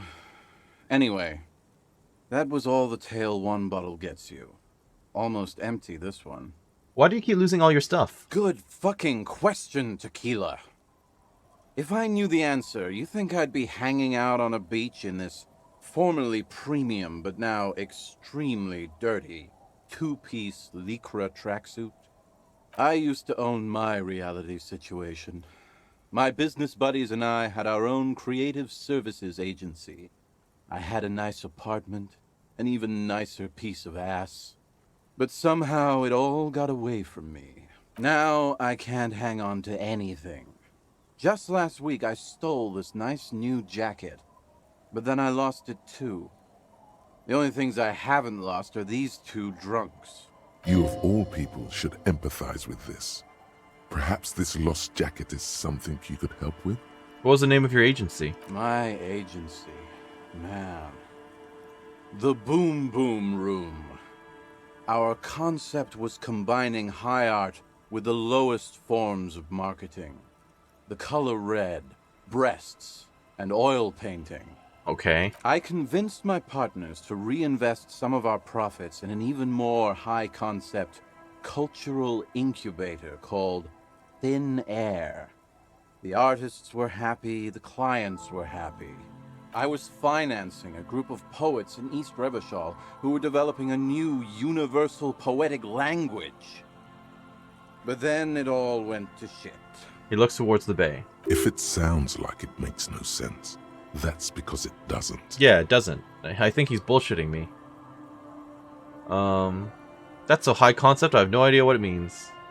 Mixing oil paintings and breasts to make ads isn't high art. It's just cynical wankery. Well, you know, sex sells. True. That's the first rule of advertising. Maybe, but still tired. Maybe you're right. Who knows? Maybe we were behind the curve? We were fucking rich, though. That much I know. What's up with the tracksuit? What? You've never seen 100% lycra before? Go on. Feel that primo material. The man extends his arm. You really shouldn't touch it. I'll just admire it from afar, thanks. That might be the right idea. This here is one of the last of its kind. Should probably be in a museum, honestly. Can't get it anymore. It was too primo, even for grog. By primo, he means possibly carcinogenic. Lycra, TM, was a synthetic fabric developed by manufacturers in the middle 40s. Notable mainly for the swishy sound it makes as the wearer passes by. It's also known to become extremely itchy if not properly cared for. Wow, you're lucky. He never lets me feel it. That's because your paws are fucking filthy, Rosemary. We're right next to the bay. You could wash them any time. Fair. And what about the other drunks? My fellow members of the Union of Moribund Alcoholics? They're exactly what they look like. Hey, Tequila! You want to buy some speed? No, I'm good. Shut the fuck up, Rosemary. He's a cop, remember? I thought he was a cool cop. Don't call Abigail. And this is Abs. So yeah, that's basically us. We drink together. He points to the man in the pipe. What's this about a lost jacket? Tequila, it's a verifiable tragedy. It was practically brand new. Sure, it didn't really go with my lycra threads, but it did itch a lot less. Say, you're a detective, right? Maybe you can help old Doom Spiral out. Solve the case of the missing jacket. What do you say, Tequila? Wait, you're asking a police officer to help find a jacket you stole and then lost? Yeah, exactly. You're here to serve, right? Okay, sure. Where'd you lose it? If I knew where I lost it, don't you think I'd have it?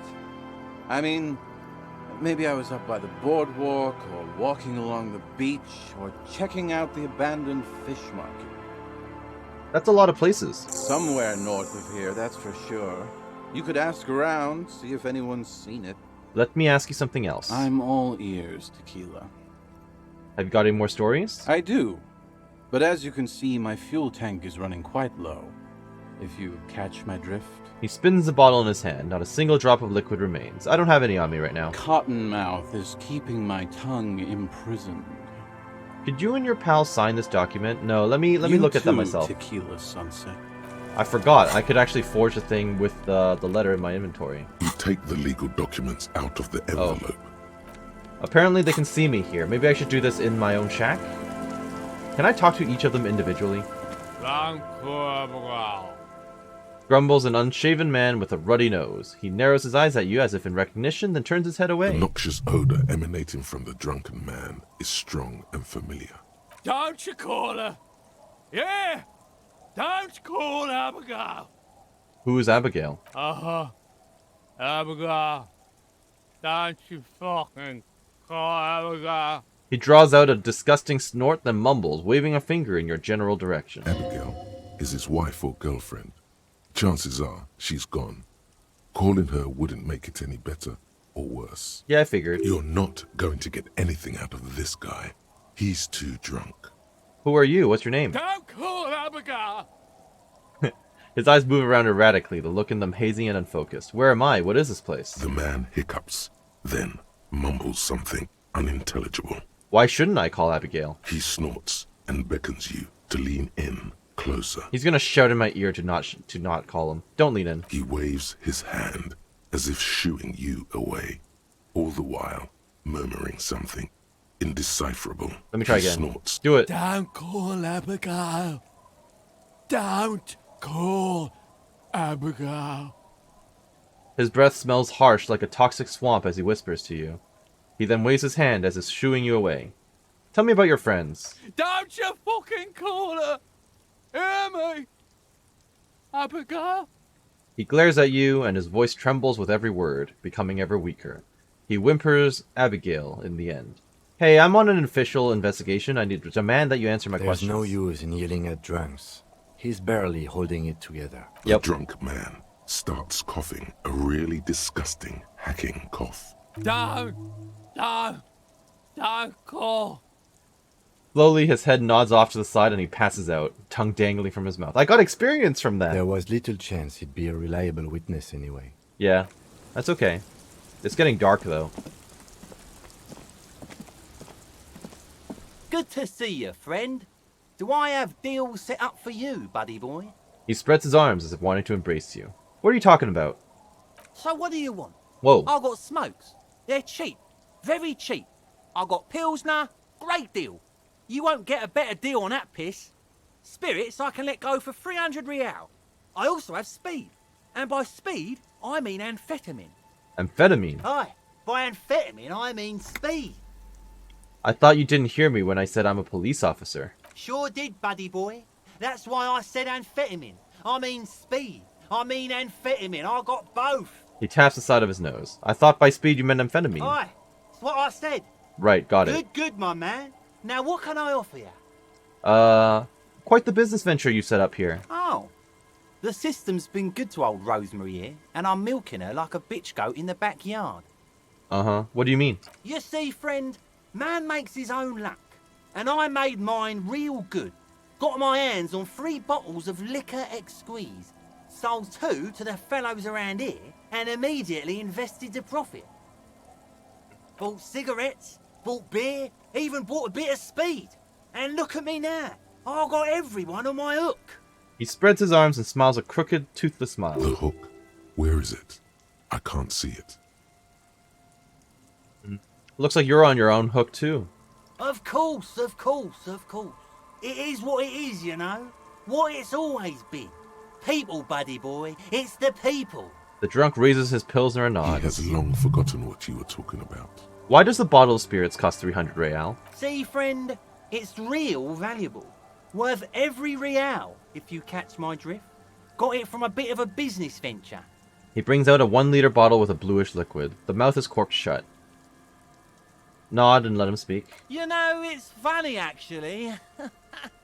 He bursts out laughing, then takes 3 gulps of his Pilsner and stares at you intently. He's finding it difficult to focus his watery gaze. What is? What? What do you mean, what? What did you think was funny earlier? This guy.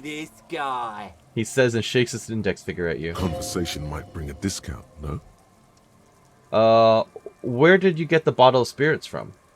Oh, this is medicinal spirits. The good stuff. Got it from the doctor's office.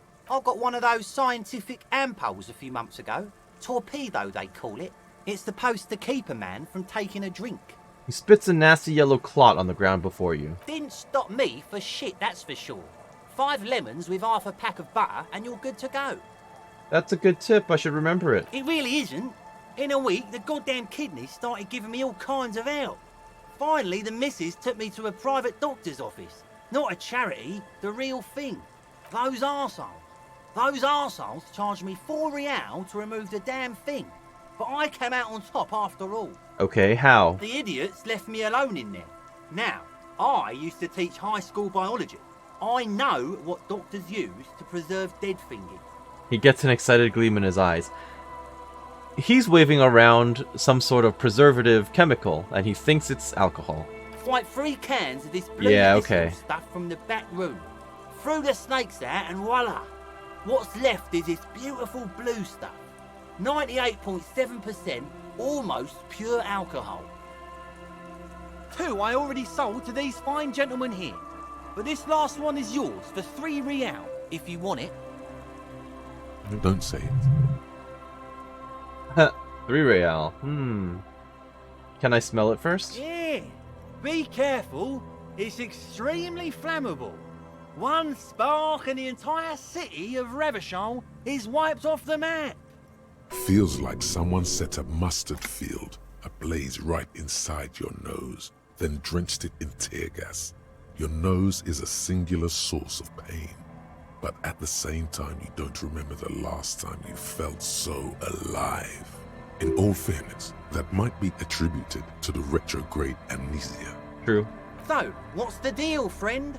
Want the spirits or not? I think it will prove useful, yes. 3 real and it's yours, friend. The deal of a lifetime. Well done. You got it. Nice. That's a much more reasonable price right there. Makes sense now. Yeah, but I don't actually want any of it, so I'm gonna leave. In the civilized world, it's a custom to tip the shopkeep, friend. But come back anyway. He waves you off. Alright, bye. I didn't expect my conversation with the drunks to be quite so involved either. Very long talk. Do I have any new dialogue with you since I've met your children? Aye, the sea's gonna calm down soon. I can feel it. The wind is turning southeast. What's in your mind, officer? Idiot Doom Spiral over there needs his jacket. Have you seen it? Remarkable. That one already lost everything else, and now his jacket too. True, fair enough. It's a good thing, too, that he has an actual police officer looking for it. Good old Doom Spiral. Upper management to the core. A smile lights up her face. That's odd. Is she actually impressed? I'm just trying to help out a stranger in need. How sweet of you. It really is. I check around the abandoned fish market on the boardwalk. Drunks are inexplicably drawn to markets. Might be why they have such trouble staying in business. A phenomenon that the spectral hand theory of the market fails to account for. If one of them lost something, that's as good a place to start looking as any. Fair enough. That's my motor carriage in the sea, by the way. Oh. That's good to know, I guess. Why is it in the sea? She looks at the pointed direction. It was an accident, I'm sorry. This calls for a funeral, if you ask me. Are you suggesting that we honor the carcass of my former motor carriage? Aye. Feels deserved, don't you think? Falling in the line of duty like that and all? What an odd thought. Maybe I should. Why odd? Our things are a part of our life world. They're made with our human sweat and they share human history. We should care about them as we care about humans. To some extent, at least. Life world? Someone's been reading up on last century Gotwaldian philosophers. Play it cool now. Alright, I'm in. But organizing a funeral takes a lot of time and effort, doesn't it? Oh yeah. You won't even be able to get it out of the water before early June. And where are you going to bury it? Who to invite? What music to play at the wake? She says this with a chuckle. Take it from someone who's been through a few funerals. It's easiest to just leave them there and let nature take care of it. But the pollution! That's all we have time for right now anyway. Come back here in June and see how you feel about it then. It's not like it's going anywhere. It's a pity we don't get to do more frivolous side activities, like rejuvenate the Doom commercial area, or... Yes, that is a pity. But for now, let's focus on the things we do get to do. Like the murder investigation, for example? Yeah. You like the Capri funeral idea? Okay, time to go. Hey kids, oh never mind. Alright, let's go back in here, into my own little house. I'm gonna save again, and I'm gonna try to forge those signatures, because that's what I said I was gonna try to do. Where is it? Here. You take the legal documents out 58. of the envelope. A 12 to 40 month construction period, and the zone. 58%. I need more interfacing though, so let me get those interfacing gloves, which are here. Yeah. Alright, let's give it a shot. If we fail, you take the legal documents out of the envelope. With a confident flourish, you complete your forgery. What do you see on the signature line? 2 names, Isabel Sadie and Lillian Carter. Indeed, they look distinctly different and very convincing. These might as well be their actual signatures, but they're not, and the document will be nullified if they dispute it. That means Everard will have to start over. All you need to do now is mail the signatures to Everard's accountant in La Delta. There was a mail delivery box in the plaza, near the corner of the bookstore. Correct. Good. Let me put my other gloves back on. Where are they? Here you are. Alright. Let's go back out. I like that he's just chilling underneath the cover. It makes sense. Can I talk to you about the drunks now? Our tenant, the policeman. I hope the waves don't keep you up at night. What can I help you with? What's further down the coast? Much. Nope. No, with... She's not telling you all. She nods. Fishing Village? The place is so pornographically poor. Well, and then Lillian is tough. Yep. I also met the drunks. I'm sure you did. Nature keeps them in rotation. A new face pops up every now and then an old one disappears and is forgotten.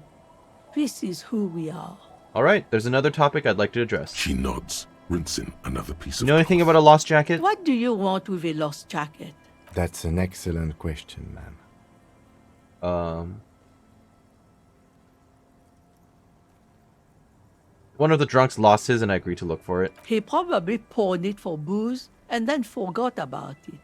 You know how drunk men are? Fair. Are you getting a reward for it at least? Nope. What? You're fetching someone's pissing laundry free of charge? Do you not have anything better to do? Fair question. In fact, he does. The lieutenant glances at his watch. None of my business, either way. How you spend your hours is up to you. Anyhow, you might ask Lillian if she's seen anything lately. That girl's got a way of attracting lost and broken things. Yep. Alright, bye. Fair enough. In that case, that just leaves the, whatever this watery, swampy area leads to, I guess. Because I don't actually know what's out here. I guess I'll find out. Boardwalk area. Is this the bus stop? Or what used to be the bus stop? Water runs from the west. The source is upstream. A broken pipe? The beams are splintered. The bridge did not collapse on its own. Artillery broke it. Rust-eaten letters read Mazut. Where's the dead dog? The rear tire of a motor carriage adorns these reeds. Thank you. I have enough to buy Kuno's pants now, though, so that's good. I might need to do that to get on his good side. Quick travel unlocked. The church. Really? I'm at the church? Intriguing. I'm still quite lost. A kick drum pulse. The music is coming from somewhere on the ice.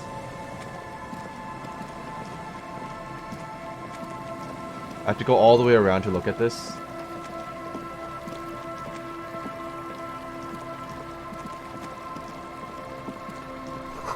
Looking back at you from the rust-colored water.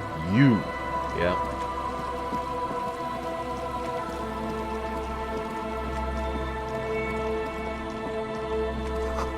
School of fish huddle around the fence post. They scatter into the dark. Before you a drawbridge. It can only be lowered from the other side. Full of holes. Could the post hide treasure? Look inside. Huh. Money. Yep. More money. Sure. Alcohol. More money. Wow. There's a lot of money. Actually, a lot of money. What the hell? I kind of want to go up there. How do I get over to the other side, though? I'm sure there's a way. But I haven't figured it out yet. So this is the church? I wasn't expecting it to look so flimsy. And it looks like it's built onto the ice, too. Okay, so I can go down and around. Cool. Can I go up here? Anything else up here before I go in? Doesn't look it. No. Alright. It was worth the question.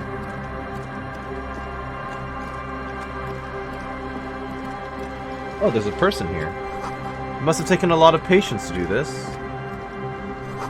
Painted with pastels, someone is trying to bring shelter, or sorry, someone's trying to bring cheer into the world. Who are you?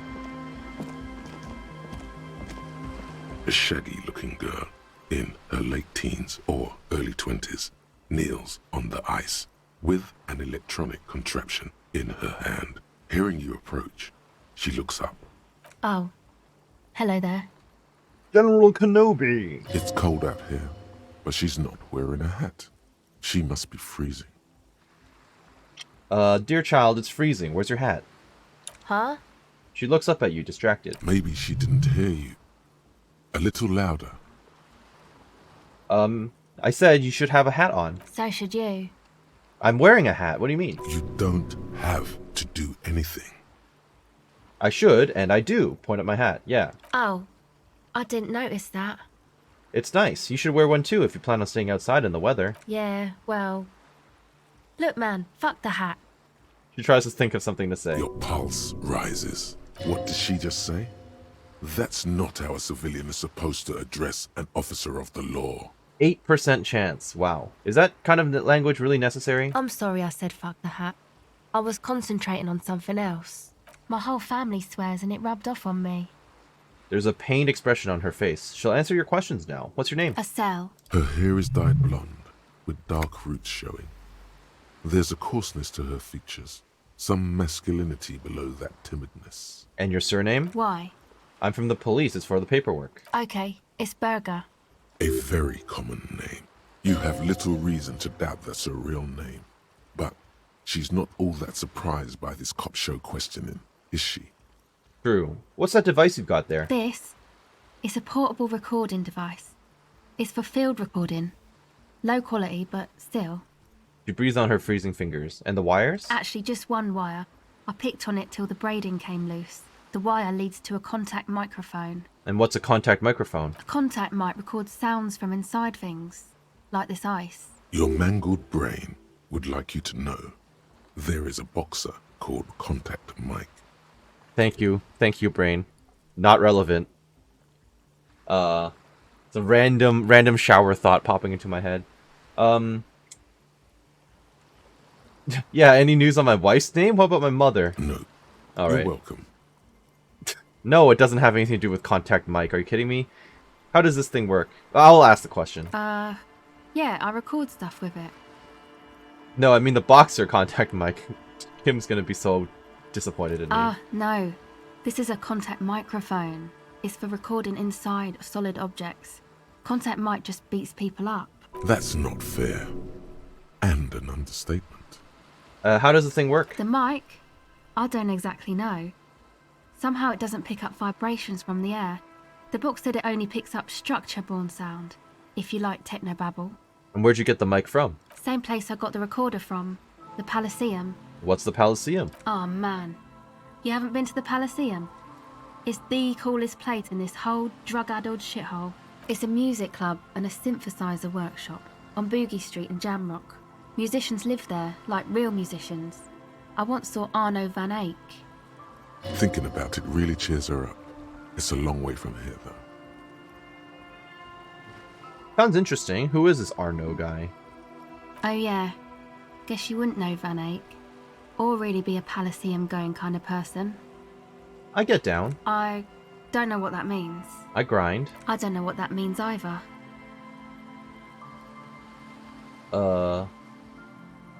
It means I'm hip beyond my years. That's cool. She breathes on her fingers. Looks like she doesn't know what to say. You're right. Time has deserted me. Sucks, man. Ouch. Was there something else? About the Contact Mike, perhaps? You know, Contact Mike doesn't just beat people up. Contact Mike is a role model, is he though? An entire litany spews forth. Oh no. Actually, this is not bad.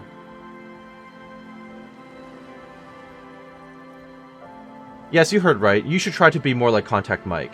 A successful athlete and an inspirational figure who has overcome social, physical, and mental obstacles. That's encouraging. Man, you are one weird cop. I'd say I'm just about normal. Now, about that Mike. Not Mike, Mike. Oh yeah, this isn't about me. This is about your lack of respect for one of boxing's greats, and for yourself. What is it with you and this Mike guy? She pauses. The question is rhetorical. Okay, if it floats your boat, I'll be more like Contact Mike and less like me. Self-respect is not meant to float any boats but your own. I'll keep that in mind, for future use. She turns to check her tape recorder. Okay. What are you doing out here in the cold? Recording, I guess. And what is it that you're recording? I think I'm recording cracks in the ice. But there's no way to tell. Not without headphones. I think I just recorded your footsteps too. Not sure how that will sound. She scratches her forehead. Wait, what happened to the headphones? My boyfriend sold them. What for? I don't know, man. Things. Just stuff you need for life. A lie. They were probably pawned off for something suspicious. And what are these recordings for? The cracks, the footsteps? The musicians in the Palaceum used them for making music. They looped the stuff, cutting the tapes together. They make music out of cracks in the ice and keys jangling. Crazy sounds like that. It's hard to explain. Okay. Anyway, I thought I'd make some too. It's supposed to be, like, a music place anyway. She rubs her shoulders and looks around. I don't really know what I'm doing. They use synthesizers too. I don't have a synthesizer. She looks at the recording device. The thing she thought would fill her hours with joy and escape. It's turning out to be an empty fantasy. She feels childish. Very useless all of a sudden. I mean, true. The sharp drop in endorphins is almost visible. Like a warm blanket has fallen off her shoulders. The wave of chill. The quivering jaw. Indications of a drug high. Take this, your call. The lieutenant begins to take off his jacket. No, man, fuck that, I'm cool. I'm sorry I said that. I'm sorry about the fuck. It's okay. It's okay. The lieutenant backs up. He throws you a glance. Oh, but I like my hat. Oh, give up my hat from the girl?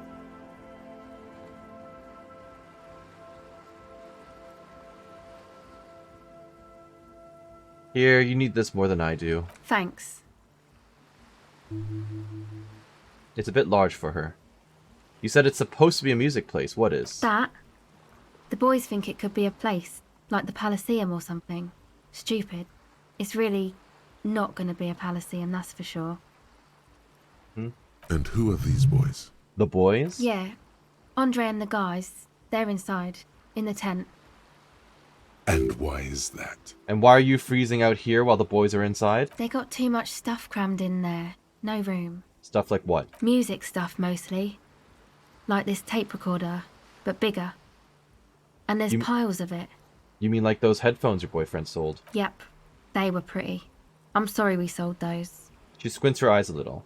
Why not just leave some of it outside so you don't have to freeze? That stuff is more expensive than I am. More expensive than any of us, really. Doesn't matter. I can take the cold. I had some other questions. Go ahead. Ooh. 72%. Tell me more about this music place. It's supposed to accept that... Oops, I skipped it. Yeah. Shit. Alright, tell me more about this music place you've been planning in the church. It's supposed to become like a club for anodic dance music, like that new type of synthesizer stuff they play at the Elysium, except that, yeah, she looks at the old wooden church up on the poles. As the mean wind comes bellowing in, the 6-story structure lets out a doleful shriek. What is anodic dance music? You know, anodic, cathodic. Oh. Music that's made with electronic instruments. Electronic instruments, like what? Synthesizers and tape consoles. Microcomputers too. Anything that uses electricity, but isn't guitars. Also found sounds, stuff like that. You see clear, beautiful, violent flashes of light. Light cutting through a smoke-filled darkness. That is what the future will look like. If it ever comes. So you want to turn the church into a club? I know. It's not my idea. Andre and the boys found the place. It was supposed to be deserted, but now they can't even take it. She nods towards the sloping mass of wood on the coast, then shivers. Hey, you two are cops. Yes, why do you ask? Okay, well... maybe you could talk to Andre and the guys. Because there are some strange things going on in that church. If you're police, you should look into it, right? I'll talk to them. They're inside that thing there. Would be cool if you did. In the Was tent? there something else? Enough with the church, then. I had another question. Go ahead. You seem surprisingly comfortable with being questioned. Why is that? Well, it's just questioning, right? You're just questioning me. It's what cops do. Have you been questioned before? Once or twice, yeah. I'm sorry I haven't had the Revachol experience they get east of the river. What's east of the river? Rich people. Rich people are east of the river.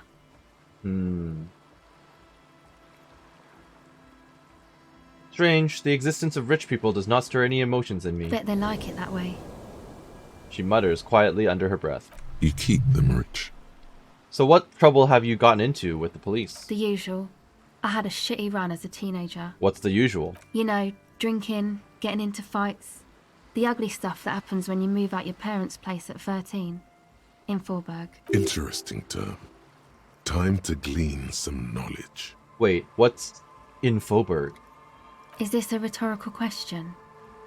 No, I literally can't remember even the most basic terms sometimes.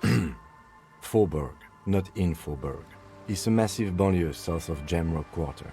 It is the largest ghetto in Revachol, possibly the world.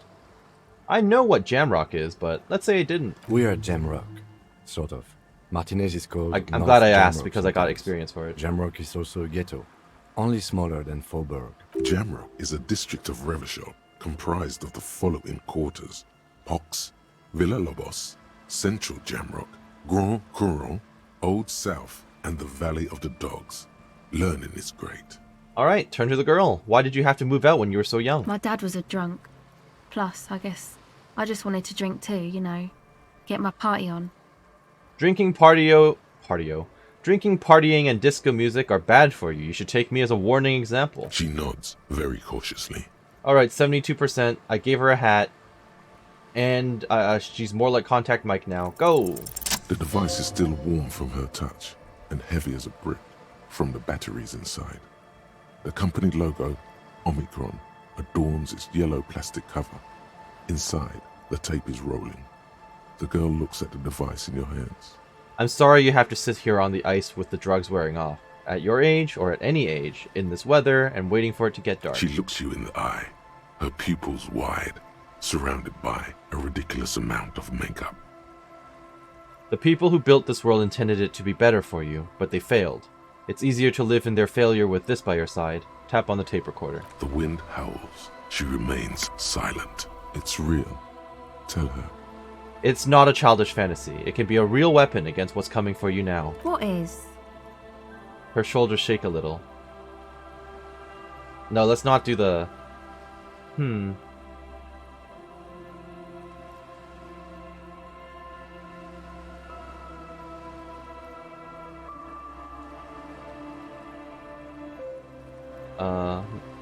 The dark. Nothing. If you've got this, don't be scared. Okay, I'll stick to it. She takes the device from you and places it in her lap. Something changes between you two. She looks at you differently now. As an equal. A fellow human being. Well, that's good. So thanks, I guess, for the psych session. Maybe I can return it. What's been eating you, officer? You said eating me. There's nothing eating me. Come on, I can tell. But, okay. Be a boyadero about it if you want to. I guess there is something that's been making my life hell. What is it? People just keep putting their selfish interests ahead of the greater good. Oh, really? Yeah, no one understands that sometimes you've got to make sacrifices for the sake of progress. It's all very distressing. So, the thing that's been eating you is the slow pace of social progress? Don't get me wrong, I'm all for slow and steady progress. I just wish people would be a little bit more reasonable is all. Okay. So you're not that upset, it sounds like. I told you, I'm highly distressed by the state of affairs. And you're sure it's social progress you're distressed about, and not, I don't know, some chick? Now that you mention it, I did find these letters I threw in the trash. They might have something to do with it. Okay. Why'd you think that? They were written in a woman's hand, and oh boy, did reading them make me not feel good. There you have it then, chick trouble. Not political after all. Who was she? I don't remember. Really? You seem to be pretty upset about this chica. Are you sure you don't remember anything about her? She appears to believe you. I remember her scent, and that's all. Wow, man. That's some pretty strange shit. Are you sure the letters were for you? She rubs her sides for warmth. Yeah, I'm sure. Why else would I have reacted so strongly otherwise? How come you don't remember, though? Is it like some selective memory thing? Wait, what do you mean by selective memory? Man, when I get hurt, I just want to forget that shit, you know? That kind of selective memory. I think it's more about me getting so unbelievably drunk that I completely erased all memory of this world. Yeah, or it might be that. This one time I did so much booze that I forgot too. It's obvious she's done more than booze. Or it might just be some psych bullshit, you know? Königstein wank. What is this Königstein wank? You know, the psych thing they've got going on there. Rich people like it. People in Königstein are mostly rich. I see. Thanks for the bullshit psych thing, Ben. You're welcome. Might be for the best to keep that shit forgotten, though. Just my opinion. If it itches, don't scratch. Fair. Alright, that's it for now. Okay, bye. She turns her attention back to the recording device. Alright, let's see what else is on this side. Autosave. Let's open this up. A pane of Eternite has been planted into the snow. 2 poles are holding it up. Barely holding it up. It could fall over any minute. A stronger gust of wind might be enough. What is this? It looks like a makeshift bridge. Could be convenient. The lieutenant adjusts his collar against the cool breeze. Push it over. The pane falls into the icy snow with a soft thunk. Nice. And there's stuff over here now. I guess it dropped out of the plane. The plane dropped off of the pane of wood. The plank. I don't know what's wrong with me right now. More tribalistic markings. This post is covered in little humanoids. A pole is screwed into the ice that keeps the tent erect. Trash from some unending party. Alright. I think this is actually a good spot to stop for this episode. There's a lot of conversation, and I feel like I didn't actually get, that much investigating in, unfortunately. We did meet some new people and are exploring a new area, but I feel like I got sidetracked a little bit. So next time we're going to get into the tent, try to get into the church, maybe run around this area, look for the cryptozoologist as well as the missing husband, and then maybe I'll be able to talk to the lady and ask her for a date. So I hope you're excited for it. I've lost my favorite hat in the game so far, and that's very unfortunate. I don't want to wear the bum hat, so I'm just going to stick with what I've got. So have a wonderful day. Thank you for watching. We'll see you next time. Bye-bye.